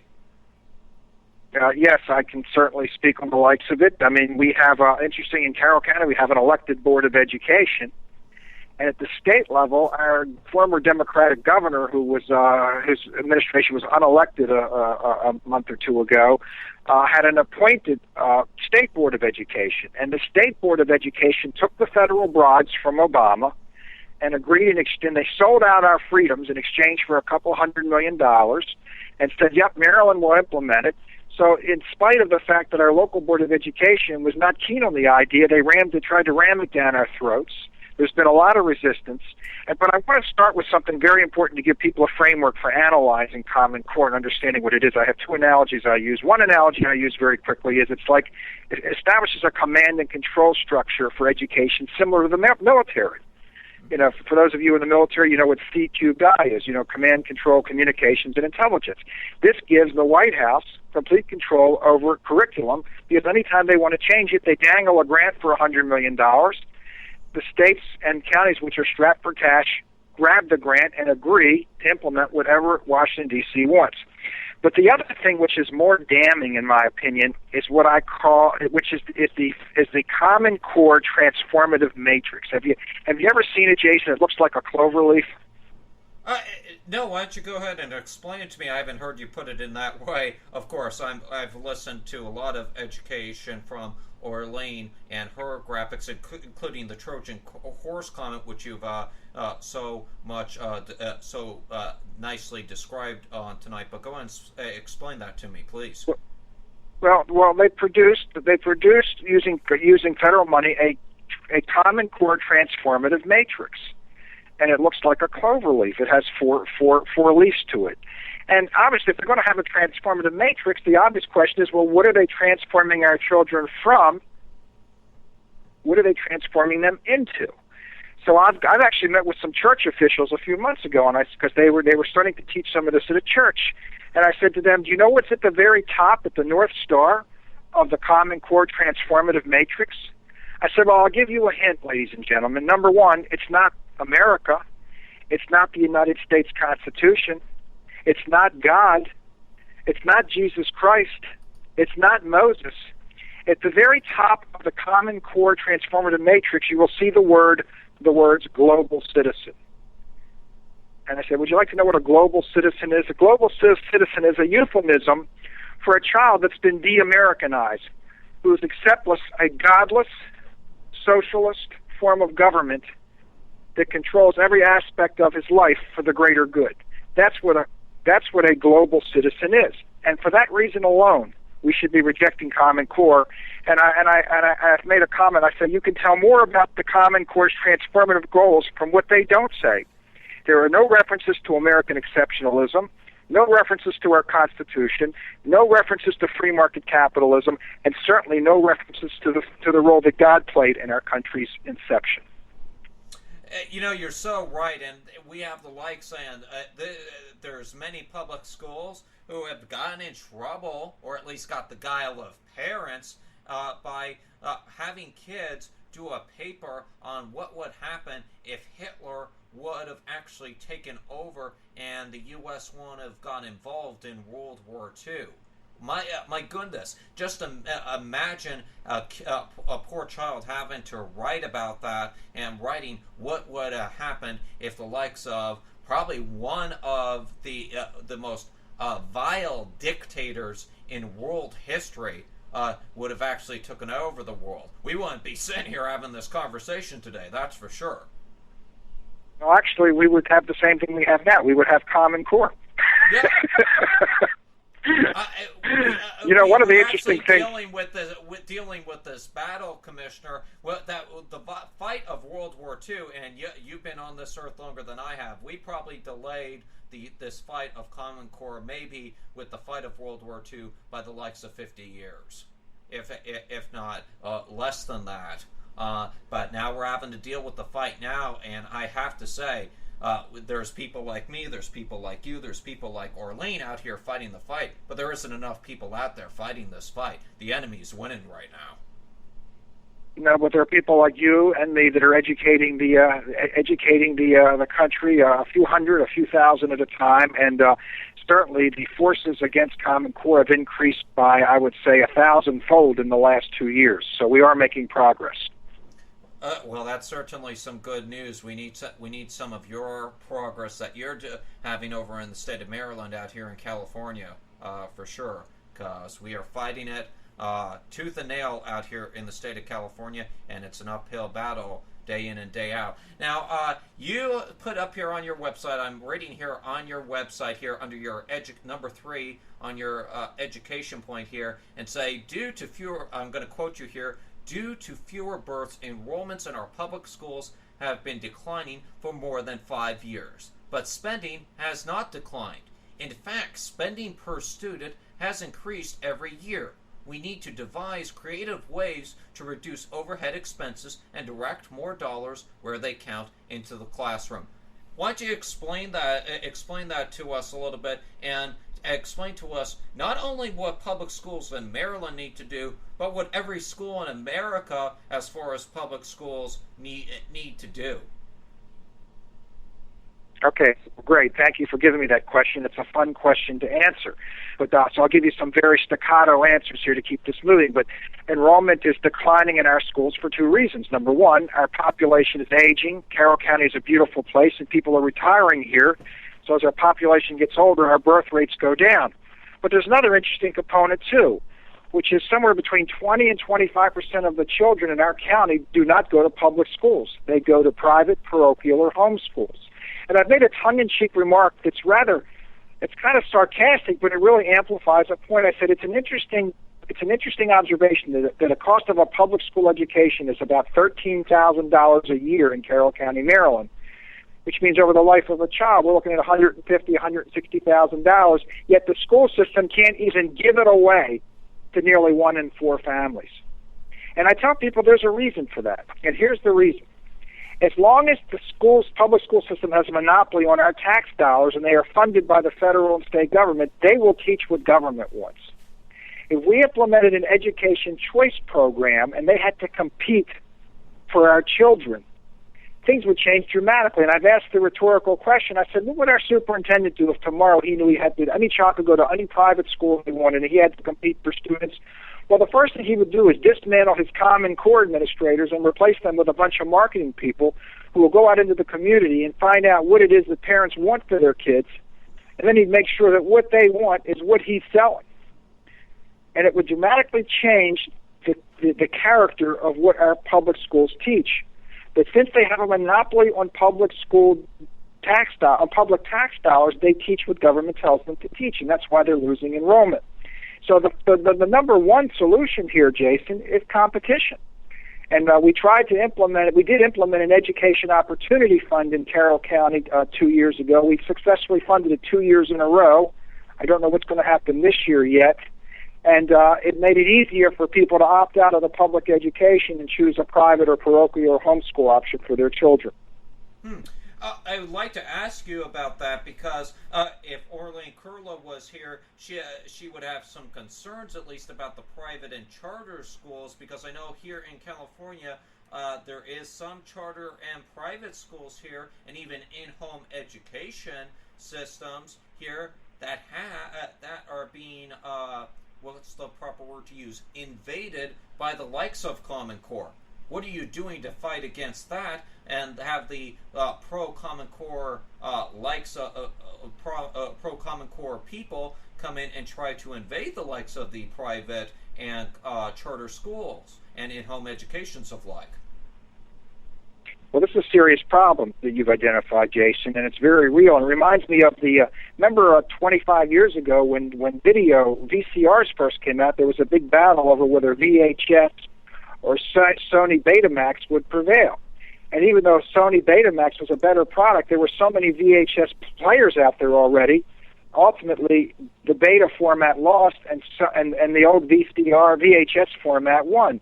Well, that's what's happening with curriculum in America. Since there's so many public schools that are being forced onto this curriculum, all of the producers of curriculum are producing Common Core materials. And furthermore, the colleges are testing to Common Core standards. So this creates a serious crisis, for example, for Christian schools. For example, in the issue of evolution and creation, Common Core teaches one thing, that there's evolution. And I asked the director of one Christian school, I said, how are you getting around this kind of stuff, things like global warming? He says, well, we have to teach the students a dual curriculum. We have to teach them what the Common Core standards are so they can pass the college admission exams. On the other hand, we have to teach them what we believe according to the dictates of our own spiritual values and our own conscience. So it's forcing private schools and religious schools to teach dual curriculums now and pushing their cost up even further. It's the old quote, garbage in, garbage out. And if your kid's taking Common Core in public schools or even in the likes of college, that's what I will tell parents there, Commissioner. You're giving your kids garbage in, garbage out. And I hate to say it, if any parent has their kid in the likes of the public school system or is having to pay thousands of dollars to put them through college in one of the Ivy League or UC universities, such as people do here on the West Coast, you may want to rethink that, because you're giving with the UC university systems and some of the Ivy League schools, they have this Common Core curriculum inside their schools, Commissioner, and they're giving these kids garbage, and my goodness, it's the garbage literally coming out, and these parents are wasting thousands of dollars on paying for college loans for these kids and having to take out a second mortgage. I feel for these parents. Well, let me go back to the earlier part of your comment where you basically were suggesting that the curriculum is polluted. And I like to ask a rhetorical question when I speak to parents around the state. I say, what would happen if tomorrow the public schools announced they're going to have ultra-conservative Commissioner Richard Rothschild in to teach a course in the American Constitution or American history? They would howl with protest. Commissioner Rothschild is too biased. He's too conservative. He's too Republican. Yet, and when I ask this question, I go to my next slide, which says, yeah, but this is okay. I have an image of their online training where they connect our schools to Islamics in the Middle East so they can learn Arabic and Farsi. So let me get this right. It's okay if our children are hooked up to teachers in the Middle East who potentially may very well be mortal enemies of America's values. But if a conservative Republican commissioner wanted to go in and teach a class, they would howl with protest. You see the double standard, Jason? Oh, I certainly do. And you're bringing up a very good point, because you have the likes of President Obama saying that we can't use the term radical Islam, and I don't mean to be getting over political with you on national politics, so if you feel uncomfortable with the national political subject, please let me know and we can move on to another thing. I'm okay. Oh, okay, you're okay with it? Then I'll continue. What we have going on, we have the likes of President Obama, and yesterday he met with the likes of who we probably do not support in America, and I definitely don't support because I think he's a terrorist, with the likes of the Dalai Lama at what used to be the a Christian event, the National Prayer Breakfast, and hanging out with the likes of him. And now we're having to tell our children that we have to be more diverse. We have to be more accepting of other cultures. And guess what? Now we have to have little rooms set aside inside classrooms, inside the public schools now, so the Muslim kids can go in different times a day, because they have to pray 3 or 4 times a day, and they have to go pray on their little mats inside their little prayer room. And guess what? Oh, great! What about Christians? What if we want to pray or bring a Bible school? Oh no, that's a no-no. That's a violation of the constitutionality of the church and state here in this nation. Oh, but the Muslims, they're more welcome to. You have to accept that in diversity.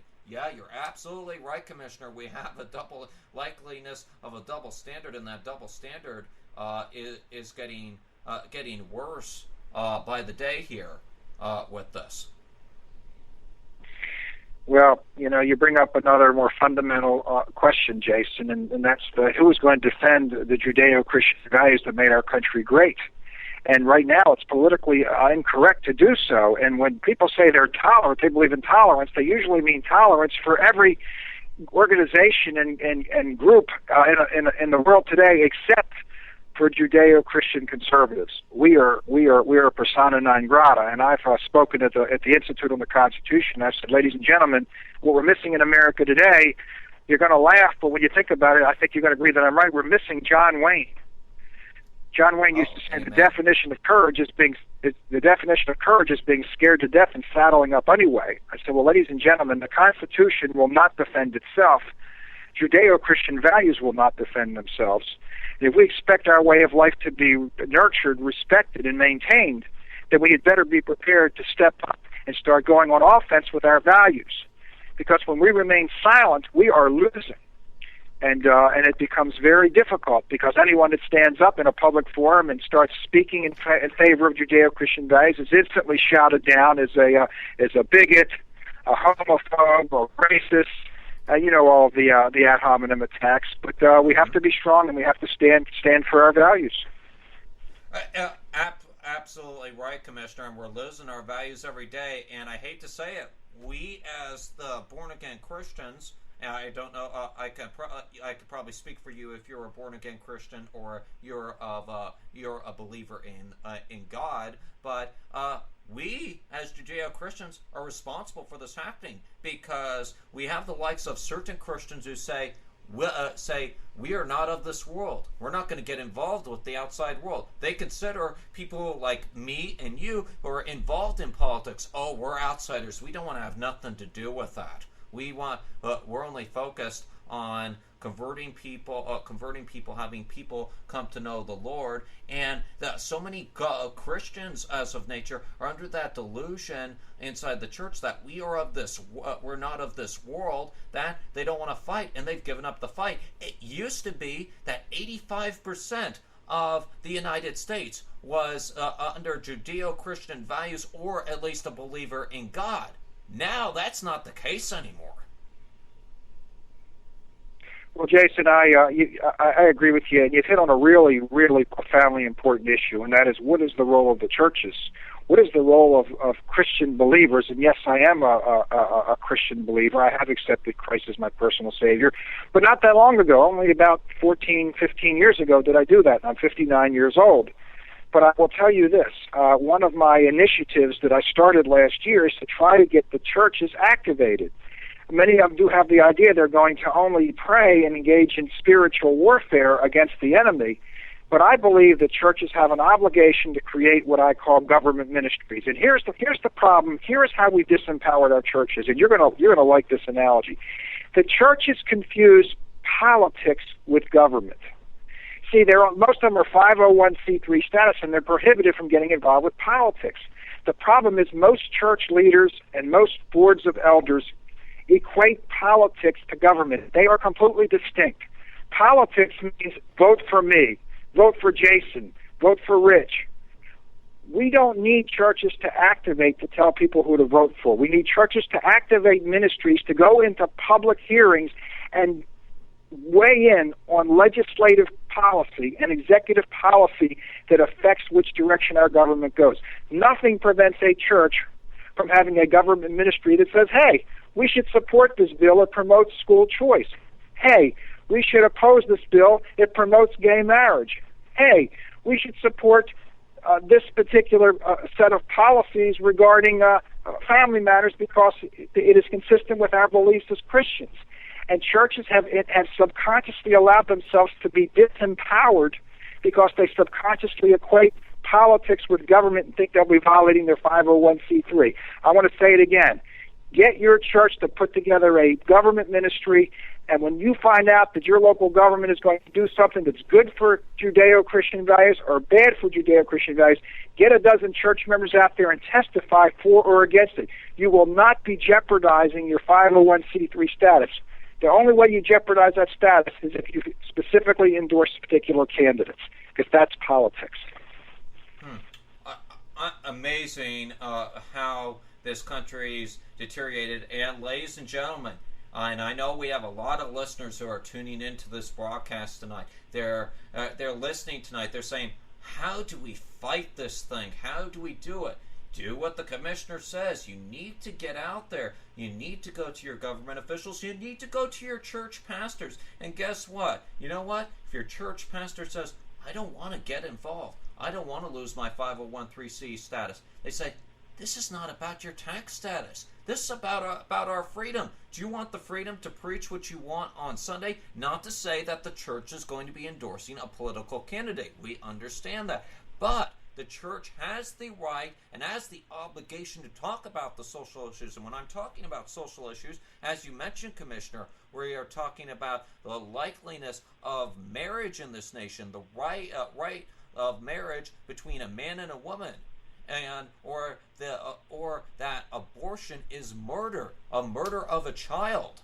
And we can't talk about those issues anymore because the pastors feel that they are so strapped in with the fear of politicians on their backs, breathing down their necks, and screaming the words IRS in their ears, and afraid that they're going to get their tax-free status taken away, that they are just give up and don't even talk about anything related to social issues these days.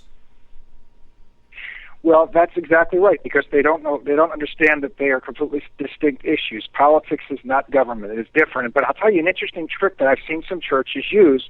It works very well to get around this. What they'll do is they'll take an issue. Let's say it's a pro-life issue. Well, they'll create a matrix, candidate A and candidate B. And for every issue that's important to the church, they'll simply put yes or no for each candidate. Pro-life, yes. Pro-life, no. Pro-family, yes. Pro-family, no. Believes in freedom of speech for church pastors, yes, no.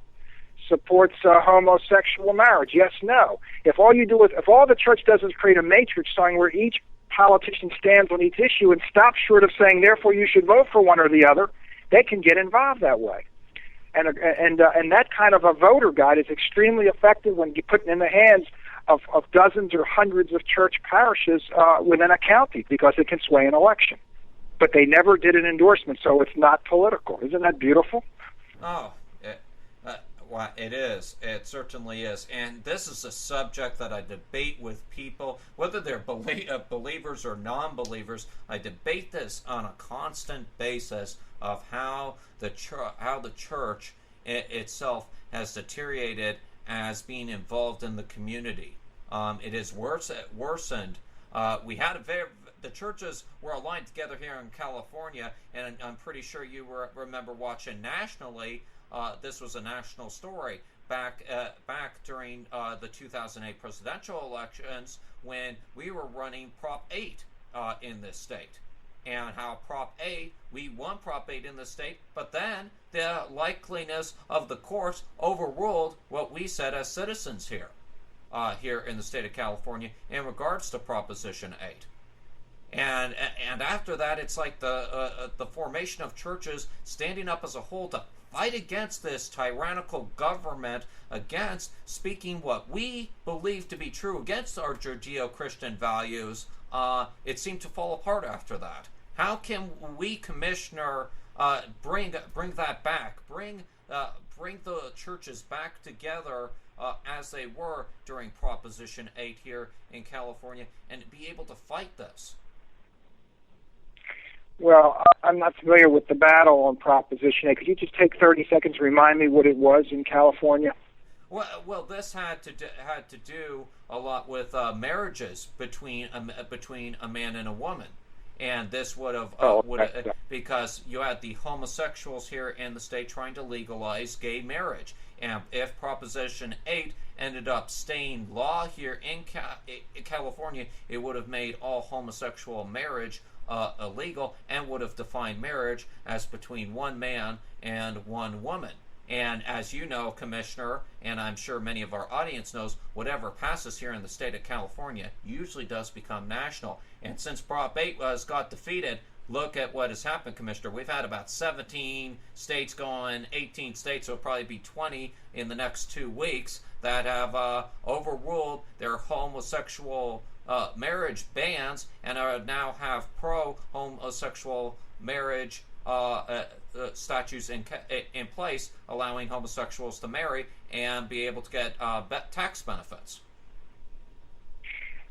Well, yeah, I'm aware of this. I was actually interviewed last year by a member of a gay and lesbian community. And I want to make my position clear so I'm not misunderstood. Gays and lesbians are entitled to, they have the same Bill of Rights as us, and they can do whatever they want to do, and they're entitled to the same protections under the Constitution. But the issue of marriage is not really so much a legal issue as much as I believe it's a spiritual issue, because I believe that marriage is defined by God. And one of these reporters for a gay and lesbian magazine came into my office and said, well, do you support, redefining marriage to include homosexual marriage? And I said, no. He says, why not? I said, because I believe it's defined by God, and I think it would be rather presumptuous of me to believe that I have the right or the wisdom to redefine that which God has already defined. And he didn't expect that answer from me. But these are difficult questions, This gets back to something, I don't remember, it was Benjamin Franklin said, our system of government is designed for a moral and a religious and moral people. And increasingly, because I think to a great extent the effect of public schools, the effect of social media and television, our children are being de-Americanized. Our children are being devalued in the sense that they're becoming empty vessels. They don't have values. I had an interesting discussion with the owner, the director of a private school in Maryland. I'm not going to mention the school so that you don't get worried about any liability issues. But he said to me, I said, why do you think your school's so successful? And this was a private school. He says, because we teach our children values. And every classroom has a set of values: integrity, courage, morality, virtue. And he says, and the schools don't teach any values system. And I said to him, no, I said to him, I disagree. I think the public schools do teach a value system. He says, well, I'm not aware of any. What is it? I said, it's very simple. The child that demonstrates the greatest level of tolerance for the most aberrant and deviant behavior is viewed as the most tolerant and acceptable, and that is the child which is elevated to the pinnacle of respect on the morality pyramid. the greater your tolerance for aberrant behavior, the more noble you are. And that's what our schools are teaching children. And they've taken the word discernment, they've taken the word discriminating, which can be a good word. I'm a discriminating shopper. I only buy the highest quality oranges and apples. I'm a discriminating parent. I only let my child watch movies that teach good values. The public schools have turned the word discriminating into a bad word, when in fact, in most contexts other than racial matters, it is a good word. You know, it's funny you mentioned morality here, and I was happened to be just looking over some old YouTube things, and I'm pretty sure if you remember when the old now defunct WB network ran their program called the Animaniacs, and I always remember because I watched this program a little bit when I was a kid. And they always had at the end of the program of this animation program called the Wheel of Morality, and one of the little wacko brothers always said, "Wheel of Morality, turn, turn, turn, tell us what we should learn." And I'm almost thinking we've lost that wheel of morality in this nation, and now the kids have lost touch with morality here in this nation, so they don't know what to learn anymore because we're not teaching it anymore. You know, fascinating comment, Jason, because there's an interesting movie I watched about 2 years ago. It was a Christian production. I think it was called Leap Through Time or Leap of Time, and I'll just give you a 60-second synopsis. It takes place in the 1890s at a Ivy League university, and a bunch of college professors are sitting around talking about how they can teach morality. And one of the professors says, well, I think the reason that so many people resist any moral instruction in our books occurs when we mention Jesus Christ, because mentioning of that alone turns off people who are not Christians. So I'm going to write a book that does not invoke the name of Jesus Christ as a way of teaching morality. So one of the other professors says to him, I don't think that's a good idea. I don't know if I can support that, because he was trying to get published. So he says, come to my house tomorrow night. So that the teacher that wants to write this book that doesn't reference Jesus Christ comes to his house, and lo and behold, in the basement of his house is a time machine. So he puts him in a time machine. He takes him forward 100 years to the year 1998 instead of 1898. So it takes him up to 1998. And the man arrives in a suburban neighborhood, and he's standing there. He hasn't been in the next century for more than 5 minutes when a little girl runs across a yard and steals the marbles of a little boy. He was playing with his marbles. And as she's running away, the professor from the 1890s grabs her arm, and he says, little girl, you shouldn't do that. That's not right. That's stealing. That's not right. And the little girl looks up at the professor, and guess what she says? She says who? And the entire point of the movie. I think I remember seeing the same film. I was doing research on morality, and this film came up, and I managed to be able to rent it out. I remember seeing that film, Commissioner. I'm glad you brought it up. That was such a great film. And then I think at the same time he checked into a hotel room. He had some money, checked into a hotel room. Then he turned the television on, and then literally he started screaming at the television, saying, "Oh my word! What is this trash here on television? We have men and women doing this overly sexual stuff over on the television. This is ridiculous. This is an abomination." I'm paraphrasing what he said. Yeah, that's it. Yeah, and let me add another quote for you to this story. You'll love this quote. This is one I've used hundreds of times in government. It addresses this issue. I actually use this quote in the area of explaining why the people that are the sustainabilists, why the environmentalists are so hard to deal with. This is a quote by C.S. Lewis. And I call this quote, I stole it, and I call it the de facto rubric of sustainability. And it's really a discussion of morality. And let me read you this quote from C.S. Lewis. This is a wonderful quote. C.S. Lewis says, of all tyrannies, a tyranny exercised for the good of its victims may be the most oppressive. It may be better to live under robber barons than under omnipotent moral busybodies. The robber baron's cruelty may sometimes sleep. His cupidity may at some point be satiated. But those who torment us for our own good will torment us without end, for they do so with the approval of their own conscience. Amazing words from a great man. C.S. Lewis was a great man. I have a lot of his books in here. One of my favorite childhood favorites was reading the Chronicles of Narnia, and then I have a big book of what a lot of C.S. Lewis quotes that I have read, and of course the late J.R.R. Tolkien as well. Another great author, had a lot of issues in his life and penned it into some of his books there. Those two right there, some of the great book authors. So if you got looking for something good to read, I certainly recommend C.S. Lewis and J.R.R. Tolkien to read. Those are some good books too. Now let me just go back. Let me go back to this issue. Let me go back to this issue of morality, or maybe a better way to say it is an ethical framework. If you look at a lot of the problems in America today, in the sustainability movement, in the environmental movement, one and the same, in Common Core, the de facto, or rather I should say the default ethical framework is utilitarianism. For these people, their ends justify their means.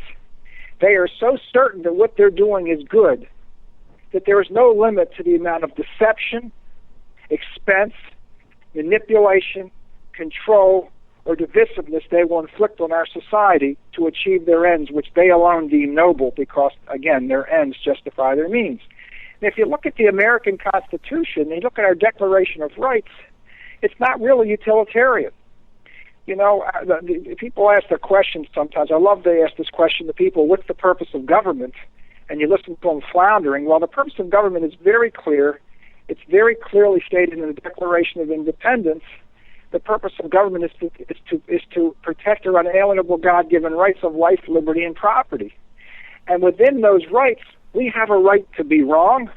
We have a right to be right. We have a right to be smart. We have a right to be stupid. We have a right to be rich. We have a right to be poor. We have a right to be energetic. We have a right to be lazy. See, freedom is the absence of coercion. And the whole problem today in America is the federal government is trying to force these movements on us like Common Core and Agenda 21 sustainability because they believe that their results justify infringing on our individual freedoms. And this is a fundamental issue. And if children understood that it's really more important that we have freedom than a government that uses coercion, we would be much better off. And I kind of interrupted myself. The definition of freedom, simply stated, is the absence of coercion, but the government today is using coercion to force its will upon our citizens. Yeah, you kind of said it better yourself there, Commissioner. We have that really sums it all up. Now, I do want to get over and speak briefly with you about gun rights and the way how we're losing our Second Amendment rights here in America. But first, I've looked at your website, and I'm a bit fascinated here with you use animation videos, which is an interesting form. Usually, people just use a regular YouTube video. You use animation in helping to respond to the likes of false claims by union members. Can you explain to us how you came to the idea of using animations? Yes. During the last election, I was a target of the unions. In fact, one of the union bosses in Carroll County looked at me and said that one minute, he says, "We know what you stand for, Commissioner. We're coming after you." And they ran a brutal campaign of misinformation against me in the primary election, and then they ran another brutal campaign of misinformation against me in the general election. And I came to realize that the school system itself, the unions were using their contact with parents to send out these ridiculous false emails, these simplistic emails. And I realized I couldn't really have the kind of in-depth discussion with each parent that I'm having with you. So it occurred to me I needed to produce simple 3-minute cartoons. I realized it's highly marketable. They tend to go viral on the internet. And by producing these simple little cartoons, I could get my message apart. And they featured a student talking to a teacher. one of the speaking points of the unions was we've had no raises for 5 years, when in fact in Carroll County we've spent an additional $40 million on teachers' compensation in the last 3 years alone, including the cost of living. We gave them the speaking point of the unions were we've had no raises. So the student says to the teacher, but I thought you got a cost of living increase 3 years ago. She says, well, we did, but we don't consider that to be a raise. And then the student says to the teacher in the cartoon, I thought you got 3 years of bonuses. She says, well, we did. He says, let me guess, you don't consider that a raise either. She goes, that's correct, that's not a raise. He says, I thought we subsidized your pensions $5 million a year for the last 3 years. She says, they did. He says, let me guess, we don't consider that a raise either. And then I used some humor. And the student says, well, I have a way you can get a raise. And the teacher says, how? He says, fire your union and keep your dues. You'll get an immediate tax-free raise. And the teacher says, we wouldn't consider that to be an increase either. And the student says, well, that's what I figured you would say that. That's why I'm voting for Commissioner Rothschild. So we use the simple media with humor to get our point through. And well, it must have certainly worked because you're in office now. That was some brilliant advertising there. And by the way, I have posted a link to that video up on our Facebook page, facebook.com/The Evan-Miller Report. Also, if Sean Lewis, the head of the network, is listening, I would like that video posted up via shrmedia.com. I'll make communications after the show to make sure that little video is put up, because I think that is so educating, telling people how to fight against the unions here, because many people don't know how to fight. And this isn't only teachers' unions. This has to do with grocery unions, Teamsters unions, all unions all around, because unions are really much controlled by government, and we certainly know it here in the state of California. The state of California is overly controlled by unions. No wonder businesses are going out of business, or are like Toyota transferring out of the state of California and going over to the likes of Texas. They can't afford these union dues and these union benefits they have to pay the workers. It's ridiculous. Well, it's worse than that, Jason, because these unions are ready-made lobbying organizations. You know, if I want to wage a campaign, and I did wage a campaign, I spent tens of thousands of dollars, just to put together 50 or 100 people to work for me. It's a monumental effort. Well, we've got 4,000 employees in our teachers union. And these 4,000 teachers have access to the children and to the parents of the children. So if the school system doesn't like something I'm doing, they have 4,000 ready-made PAC workers all ready to go to start spreading their propaganda, which is exactly what they do. And I have to tell you, it's not all good news. Every anti-union candidate in our county lost the last election except me. I was the only one to survive the attacks. But I have to tell you, it took a huge amount of energy and money to defeat the unions in terms of holding onto my position. And unfortunately, I'm now surrounded by a board of commissioners, which is much further to the left than me, and it's going to be hard for me to positively influence policy, constitutional policy, the way I was in my first term. That's a disturbing fact, right there. You would think over in Maryland, the people of Maryland, after electing you into office, would have actually seen what you were doing and try to put more conservative people, such as yourself, into office. That certainly does not. Go ahead. Yeah, well, I personally did well. I mean, in spite of two waves of union attacks, and they were brutal. Believe me, brutal. I still took 73% of the votes in the general election. So, fortunately, I've had a public and statewide forum for many of the issues I'm fighting for. I'm well known nationally now, and I think the citizens recognize that I was a freedom fighter, and therefore I think most of the union attacks against me just bounced off. Well, I'm glad you're taking the fight to the unions and telling them why and what they're doing is wrong. So it's admirable at what you are doing there in fighting the unions. Good for you for doing that. We need more people like you trying to do that. All right, final topic to talk about with you before we let you go, because we've had you on quite a bit, and I know we've taken up probably more time than we needed to interview you tonight. But I have to tell you, sir, you're very knowledgeable, and we're going to have you back at some later point. That's a guarantee. I'd be honored. Okay. Finally, on the gun rights issue, there was a state senator who spoke about you here, saying, quote, "Who does he think," and I'm quoting him, and he's speaking about you, "who does he think he is to defy the firearms law that we enacted?" And so, can you tell us who this state senator is, Maryland state senator is, and why he said these things about you, and why you think the Second Amendment is so important? Well, what you're referring to, Jason, is the state senator. Well, let me back up for the people. The governor of Maryland pushed for a very oppressive firearms bill last year, or 2013, that infringed upon our rights.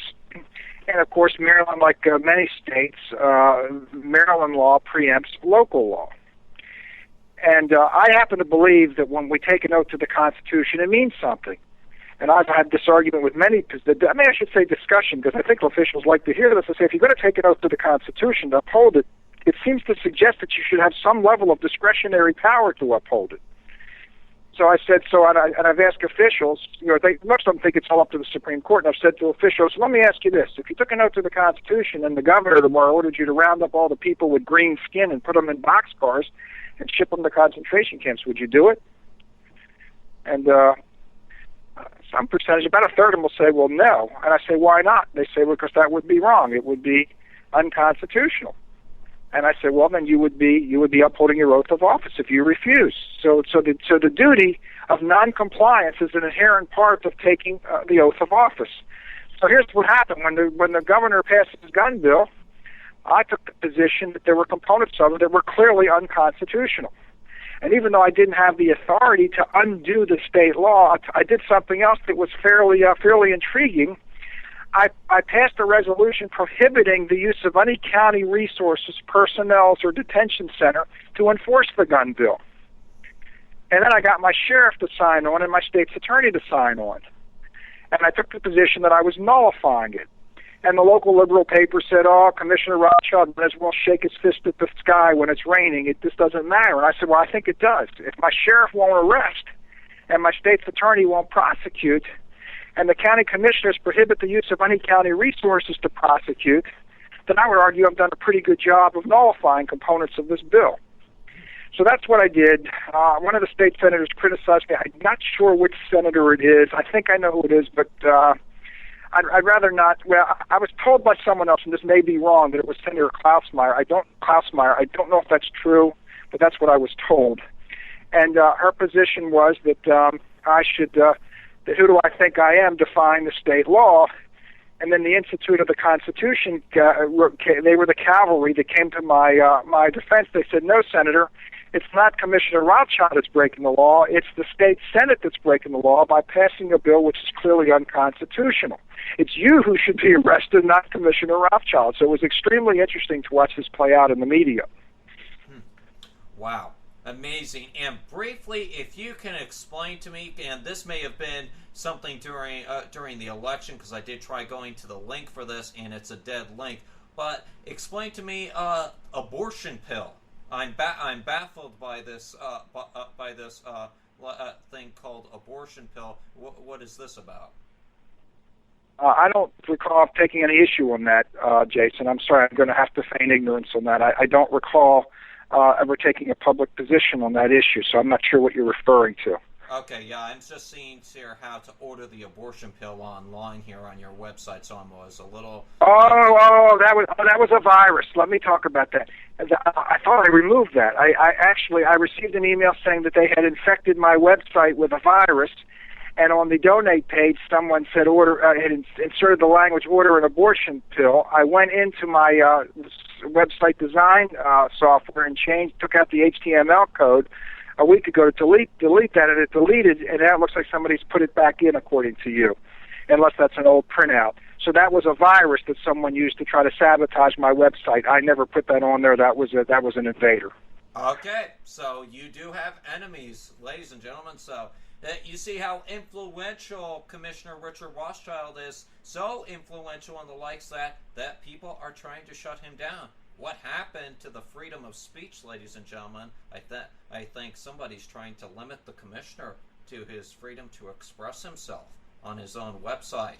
So, ladies and gentlemen, you want to fight for your freedom of speech, just join Commissioner Richard Rothschild right here. I think we got a great battle here to fight along here, Commissioner, with the likes of it. And it must be a good thing for you if someone's trying to take down your website. You must be doing a good job if somebody's trying to do that.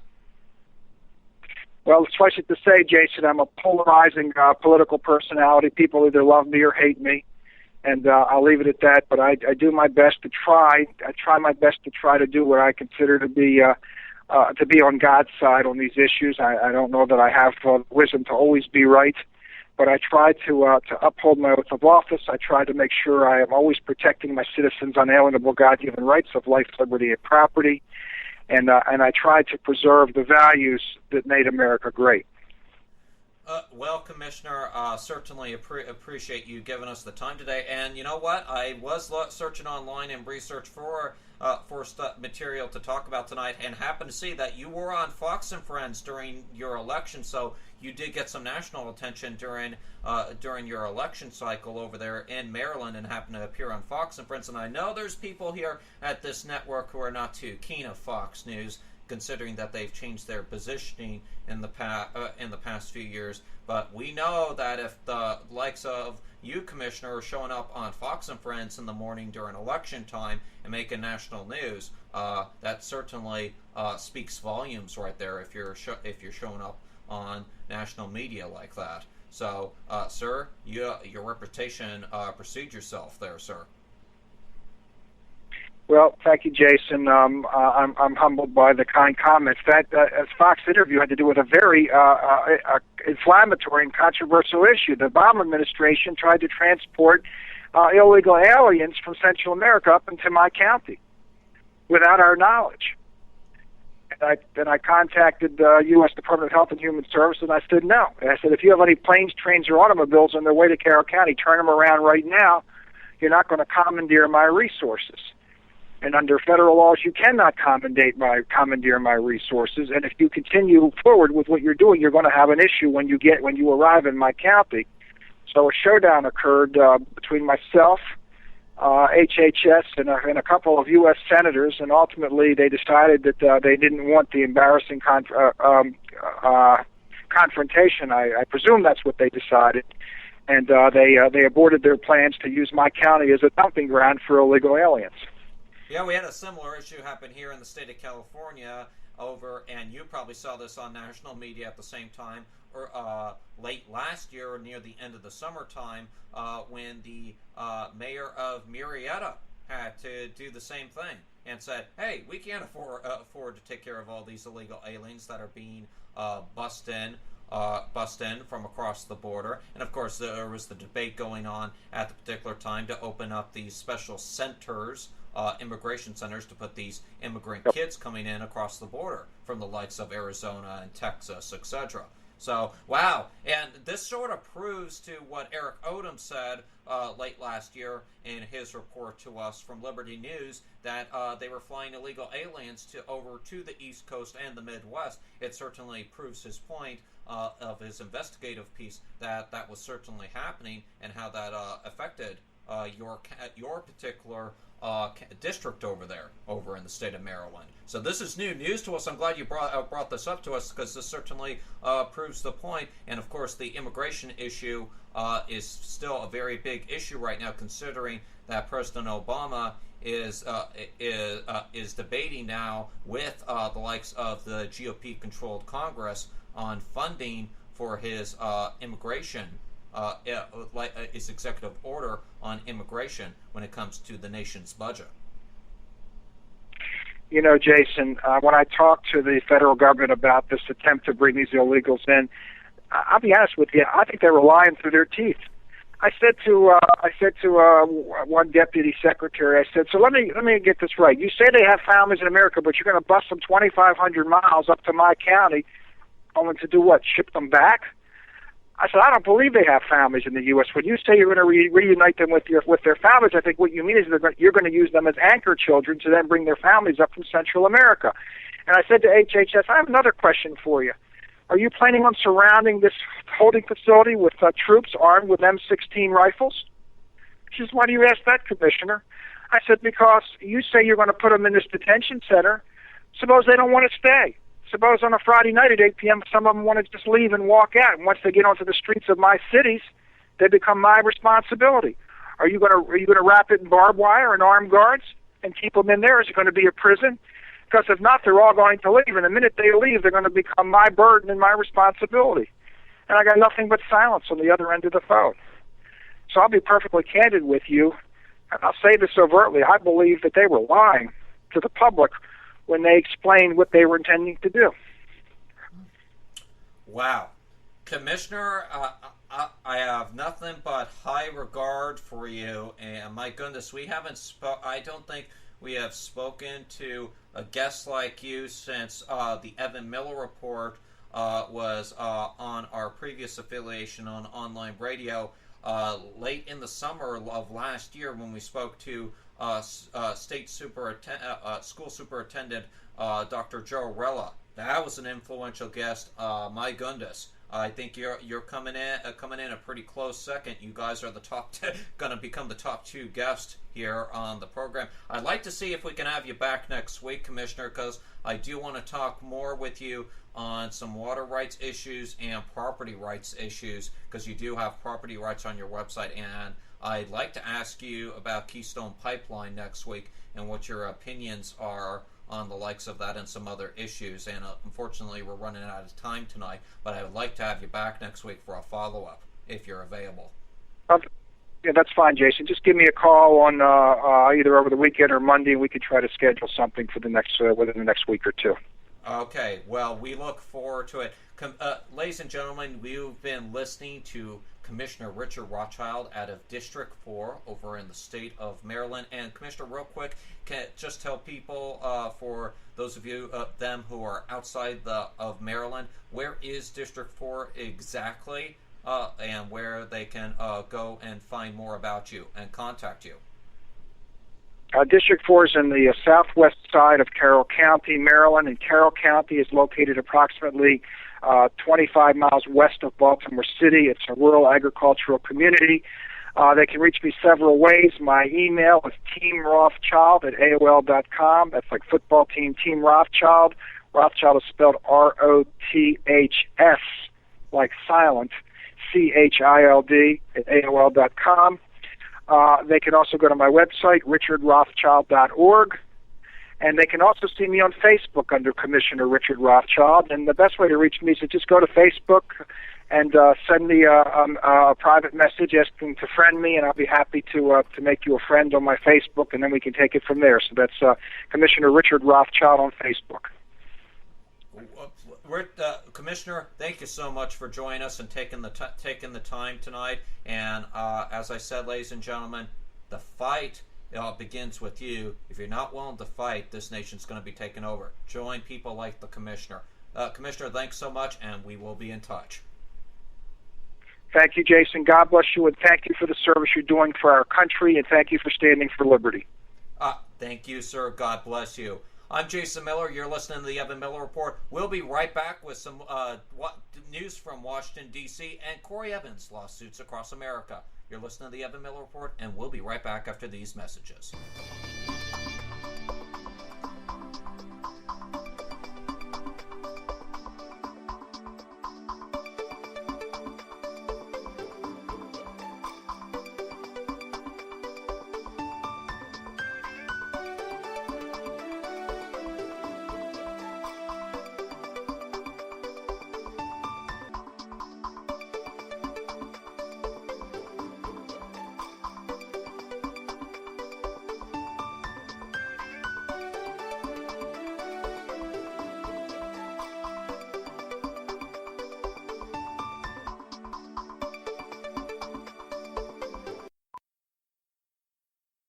Hey, y'all. Cedric the Entertainer here with Niecy Nash, taking a break from shooting The Soul Man to introduce you to Patience. Hi. Patience is a patient at St. Jude Children's Research Hospital. Families never receive a bill from St. Jude for anything because all a family should worry about is helping their child live. St. Jude won't give up until they end childhood cancer, sickle cell, and other deadly diseases. Because of you, there is St. Jude. Learn more at stjude.org.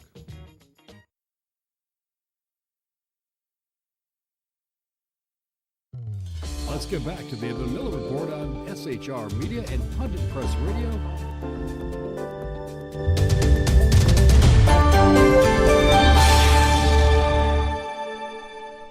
And welcome back to the Evan-Miller Report. I'm Jason Miller. Corey Evan in a couple minutes with tonight's lawsuits across America.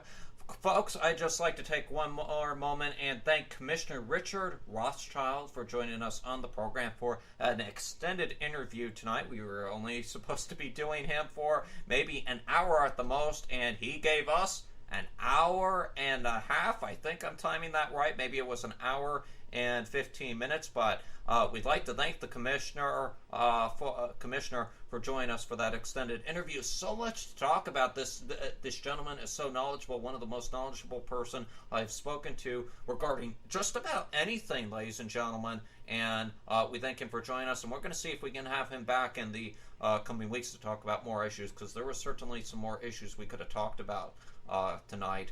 But we talked about a lot. And ladies and gentlemen, by the way, if you missed any of this interview, this will be available later on this evening via the Pundit Press Radio, via podcast, iHeartRadio, and of course it will be repeating on shrmedia.com throughout the weekend. Sean Lewis, our head over at on our website, shrmedia.com, will work very quickly to get this up there so you guys can re-listen to this. All right, folks, getting on to some D.C. news tonight. A House panel investigating the deadly 2012 attacks on U.S. diplomatic facilities in Benghazi, Libya, plans to interview at least 20 officials, including National Security Advisor Susan Rice, former Pentagon Chief Leon Panetta, and ex-CIA head David Petraeus, the committee said today.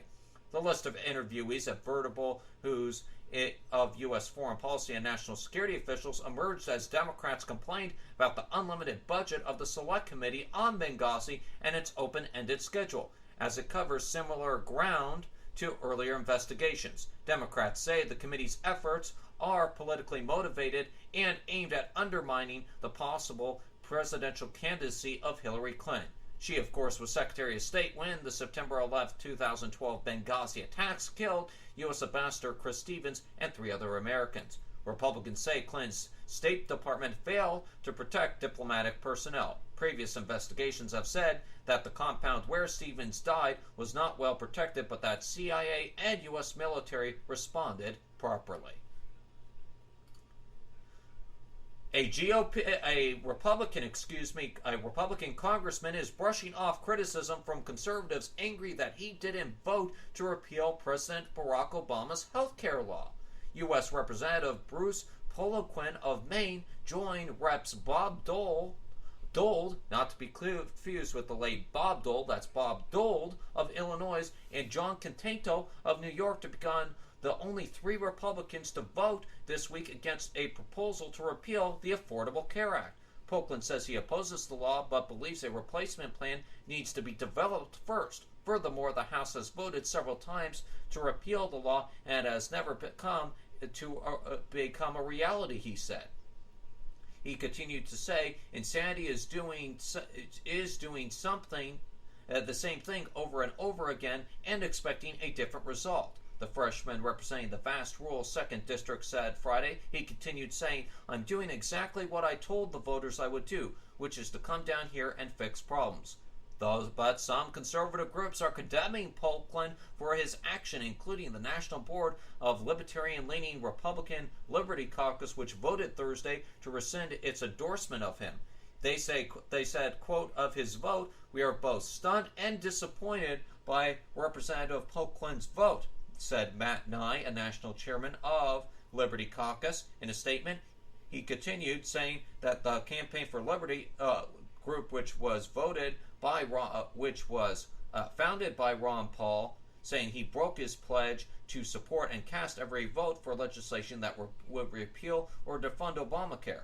The House voted 239 to 186 to repeal the health care law. All three Republicans who voted against the measure were elected in districts won by President Obama. Dole previously opposed the Affordable Care Act, but said it's time to stop talking about its flaws and start talking about fixing them. Casting yet another symbolic vote for a full repeal of the law without any replacement legislation simply distracts us from work that must be done to drive costs down, restoring access to care and making health care work for everyone, he said in a statement. Ladies and gentlemen, this is a bit confusing to me. So I think Polkin's done a complete flip-flop. So instead of repealing the full Affordable Care Act, or as we like to call it here, Obamacare, now he supports the health care law, or he wants to fix the health care law? I'm a little bit confused, sir. So you ran on wanting to repeal Obamacare, now you flip-flop, you want to keep Obamacare, and you want to try to fix it. Sir, here's just a simple thing that is said. It said, if it's broken and it can't be fixed, don't try fixing it. It's just a simple statement, and I know it may not make some sense to some of our listeners, and I know I may make some of this stuff up, but my goodness, the Affordable Care Act as we know it, it's broken, and it can't be fixed.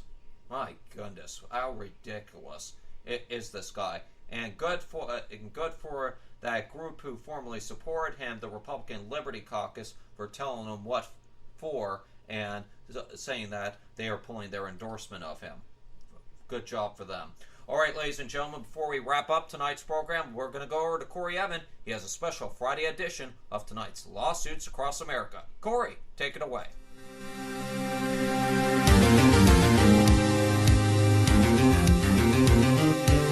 I thank you as always, ladies and gentlemen. Please be seated and come to order. Lawsuits Across America is now in session. First item on the docket from Garland, Texas, according to ABC affiliate WFAA, a lawsuit was filed Tuesday against a Garland church after members of its youth group came forward and said they were sexually abused or assaulted by two church employees. The lawsuit was filed against the Arapahoe Road Baptist Church by a lawyer for one of the victims, Tahira Khan Merritt. Carolyn Alvey, a spokeswoman with the church, said they became aware of the suit early Thursday, but said the church hadn't been served papers as of 4 p.m. Merritt said in a release Thursday that multiple girls claimed sexual abuse at the hands of Jordy Earls and his brother Josh when the two worked at the church. Jordy was the music minister, while Josh was the youth minister. The lawsuit states that the Earls sexually assaulted Merritt's client, who was in 8th grade at the time, inside the youth building of the church after Sunday school. The girl says the same thing happened on a weekly basis while she was in 10th and 11th grade. In 2013, after the Earls moved to South Carolina, another girl came forward and told police that Josh Earls had sexually assaulted her during a pool party the year before.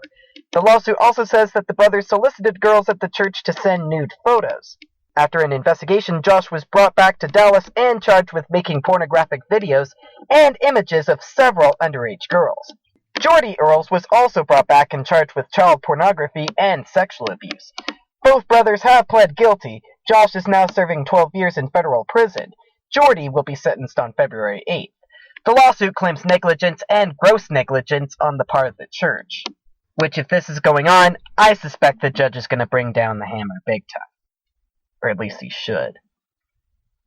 Next up, from the Des Moines Register, Orville Hill has filed a lawsuit against the former Des Moines officer who recently faced a federal jury for kicking him in the face 2 years ago. The suit, filed February 4th in the U.S. Southern District Court, claims Colin Boone violated Hill's constitutional right to be free from unreasonable seizure by law enforcement. Former Des Moines Police Chief Judy Bradshaw and the city are also named. Boone demonstrated a reckless disregard for Hill's civil and constitutional rights, quote, by maliciously and sadistically kicking Hill in the head. The lawsuit, filed by Des Moines attorney Matthew Bowles, states the lawsuit also accuses Boone of assault and battery. Boone faced up to 30 years in prison after being indicted on charges that he unnecessarily kicked Hill while he was being arrested during the 2013 traffic stop. Boone left the kick out of an official incident report. If you're leaving details out of an incident report, well, you're pretty much setting yourself up to lose. So, sorry, officer, but I have to side with the client on this one. And finally, after the show, Jay, we better check our health insurance because Anthem faces a class action lawsuit after its security breach. The Inquisitor reported on the massive cyber attack that took place on Wednesday after affecting over 80 million of Anthem's personal records. While the FBI continues to investigate the security breach of the nation's second-largest insurance company, the Indianapolis law firm Cohen and Malad are already organizing the class action lawsuit for victims of the cyber attack. On Thursday, CNN tweeted about the breach in an effort to begin informing possible victims of the hack. Even though credit card and medical info was not compromised, a long list of personal info and identity details were stolen. The law firm's announcement of the class action suit on their website explained the situation.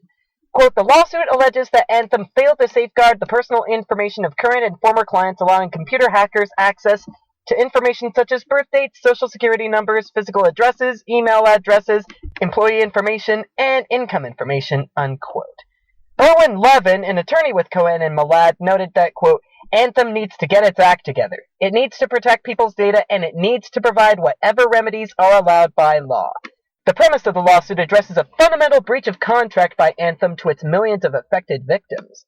Insurance policyholders were not the only ones affected by the breach. The CEO of Anthem, Joseph R. Swedish, clarified to the public that his own personal information and that of Anthem associates were also compromised during the large-scale security breach. Experts have concluded that the cyber hack took place as a result of Anthem not protecting the personal information data in its computers with encryption. Apparently, the company only applied encryption to the database's medical information, so... That's nothing, Anthem! How on earth... You see, this is the problem with Obamacare. It forces us to buy insurance and offers very little, if any, protection. Now, 80 million people are going to have to go to the bank and make sure no one's been stealing their money right out of their bank accounts. That's just wonderful. Right, those are your lawsuits across America for today, and even though today's interview took up all the time that I needed for entertainment, I still want to at least tell you what's playing at the box office this weekend. Jupiter Ascending with Mila Kunis and Channing Tatum's coming. Seventh Son with Jeff Bridges and Julianne Moore is there. And this is the big one for me, the SpongeBob movie, Sponge Out of Water. I know, Jay, you're probably thinking, what a lame idea of a movie. Well, at some point this week I'm going to go see it, and I'll bring an official report to you on the Evan-Miller Report. How's that? Cool. And on that note, it's Lawsuits Across America, case dismissed, and I'll see you on the Weekender.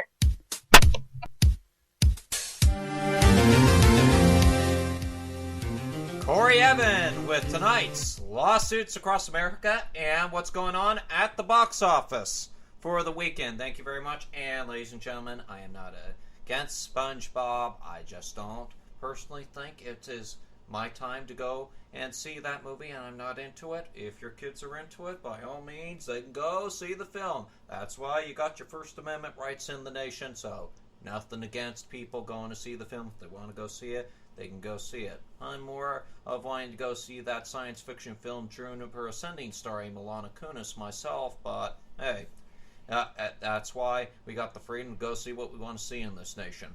So, ladies and gentlemen, Corey Evan mentioned the SHR Weekend News, so I'm going to go back to him briefly right now and ask him what's coming up on this weekend's Weekender. Corey! You got it, Jay. Coming up tomorrow on the SHR Weekender, I have violence in Mexico. Dozens of bodies have been uncovered in Acapulco. Doesn't exactly make me want to go on vacation there. An American family staged a mock abduction of a boy for being too nice. I'll certainly be giving my thoughts on this item. A fellow game show geek appears on his 4th game show in our Game Show News Minute, and we go to the classifieds this weekend. That's all coming up tomorrow on the SHR Weekender at 3 Eastern, noon Pacific, right here on SHR Media and Pundit Press Radio. I'll talk to you then. Jay, I'll send it back to you. Thank you very much, Corey. Tune in to the SHR Weekend News with Corey Evan tomorrow, as he said, 3 Eastern, 12 Pacific, right here on the SHR Media Networks. And ladies and gentlemen, that's going to bring us to a close here on the Evan-Miller Report for this Friday, February the 6th, 2015. For Corey Evan, I'm Jason Miller, saying so long from San Diego. Have a great night, and we'll talk to you on Monday. Don't forget the SHR Weekender tomorrow, 3 Eastern, 12 Pacific, right here on shrmedia.com. Good night, everybody.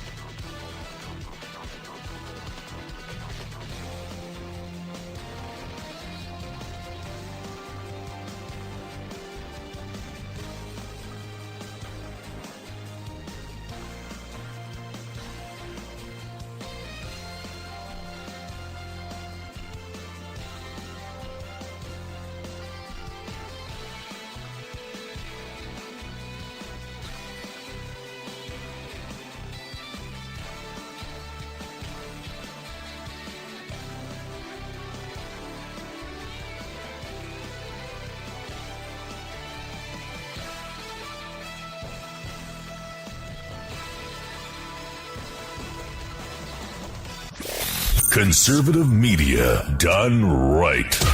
You're listening to the SHR Media Network.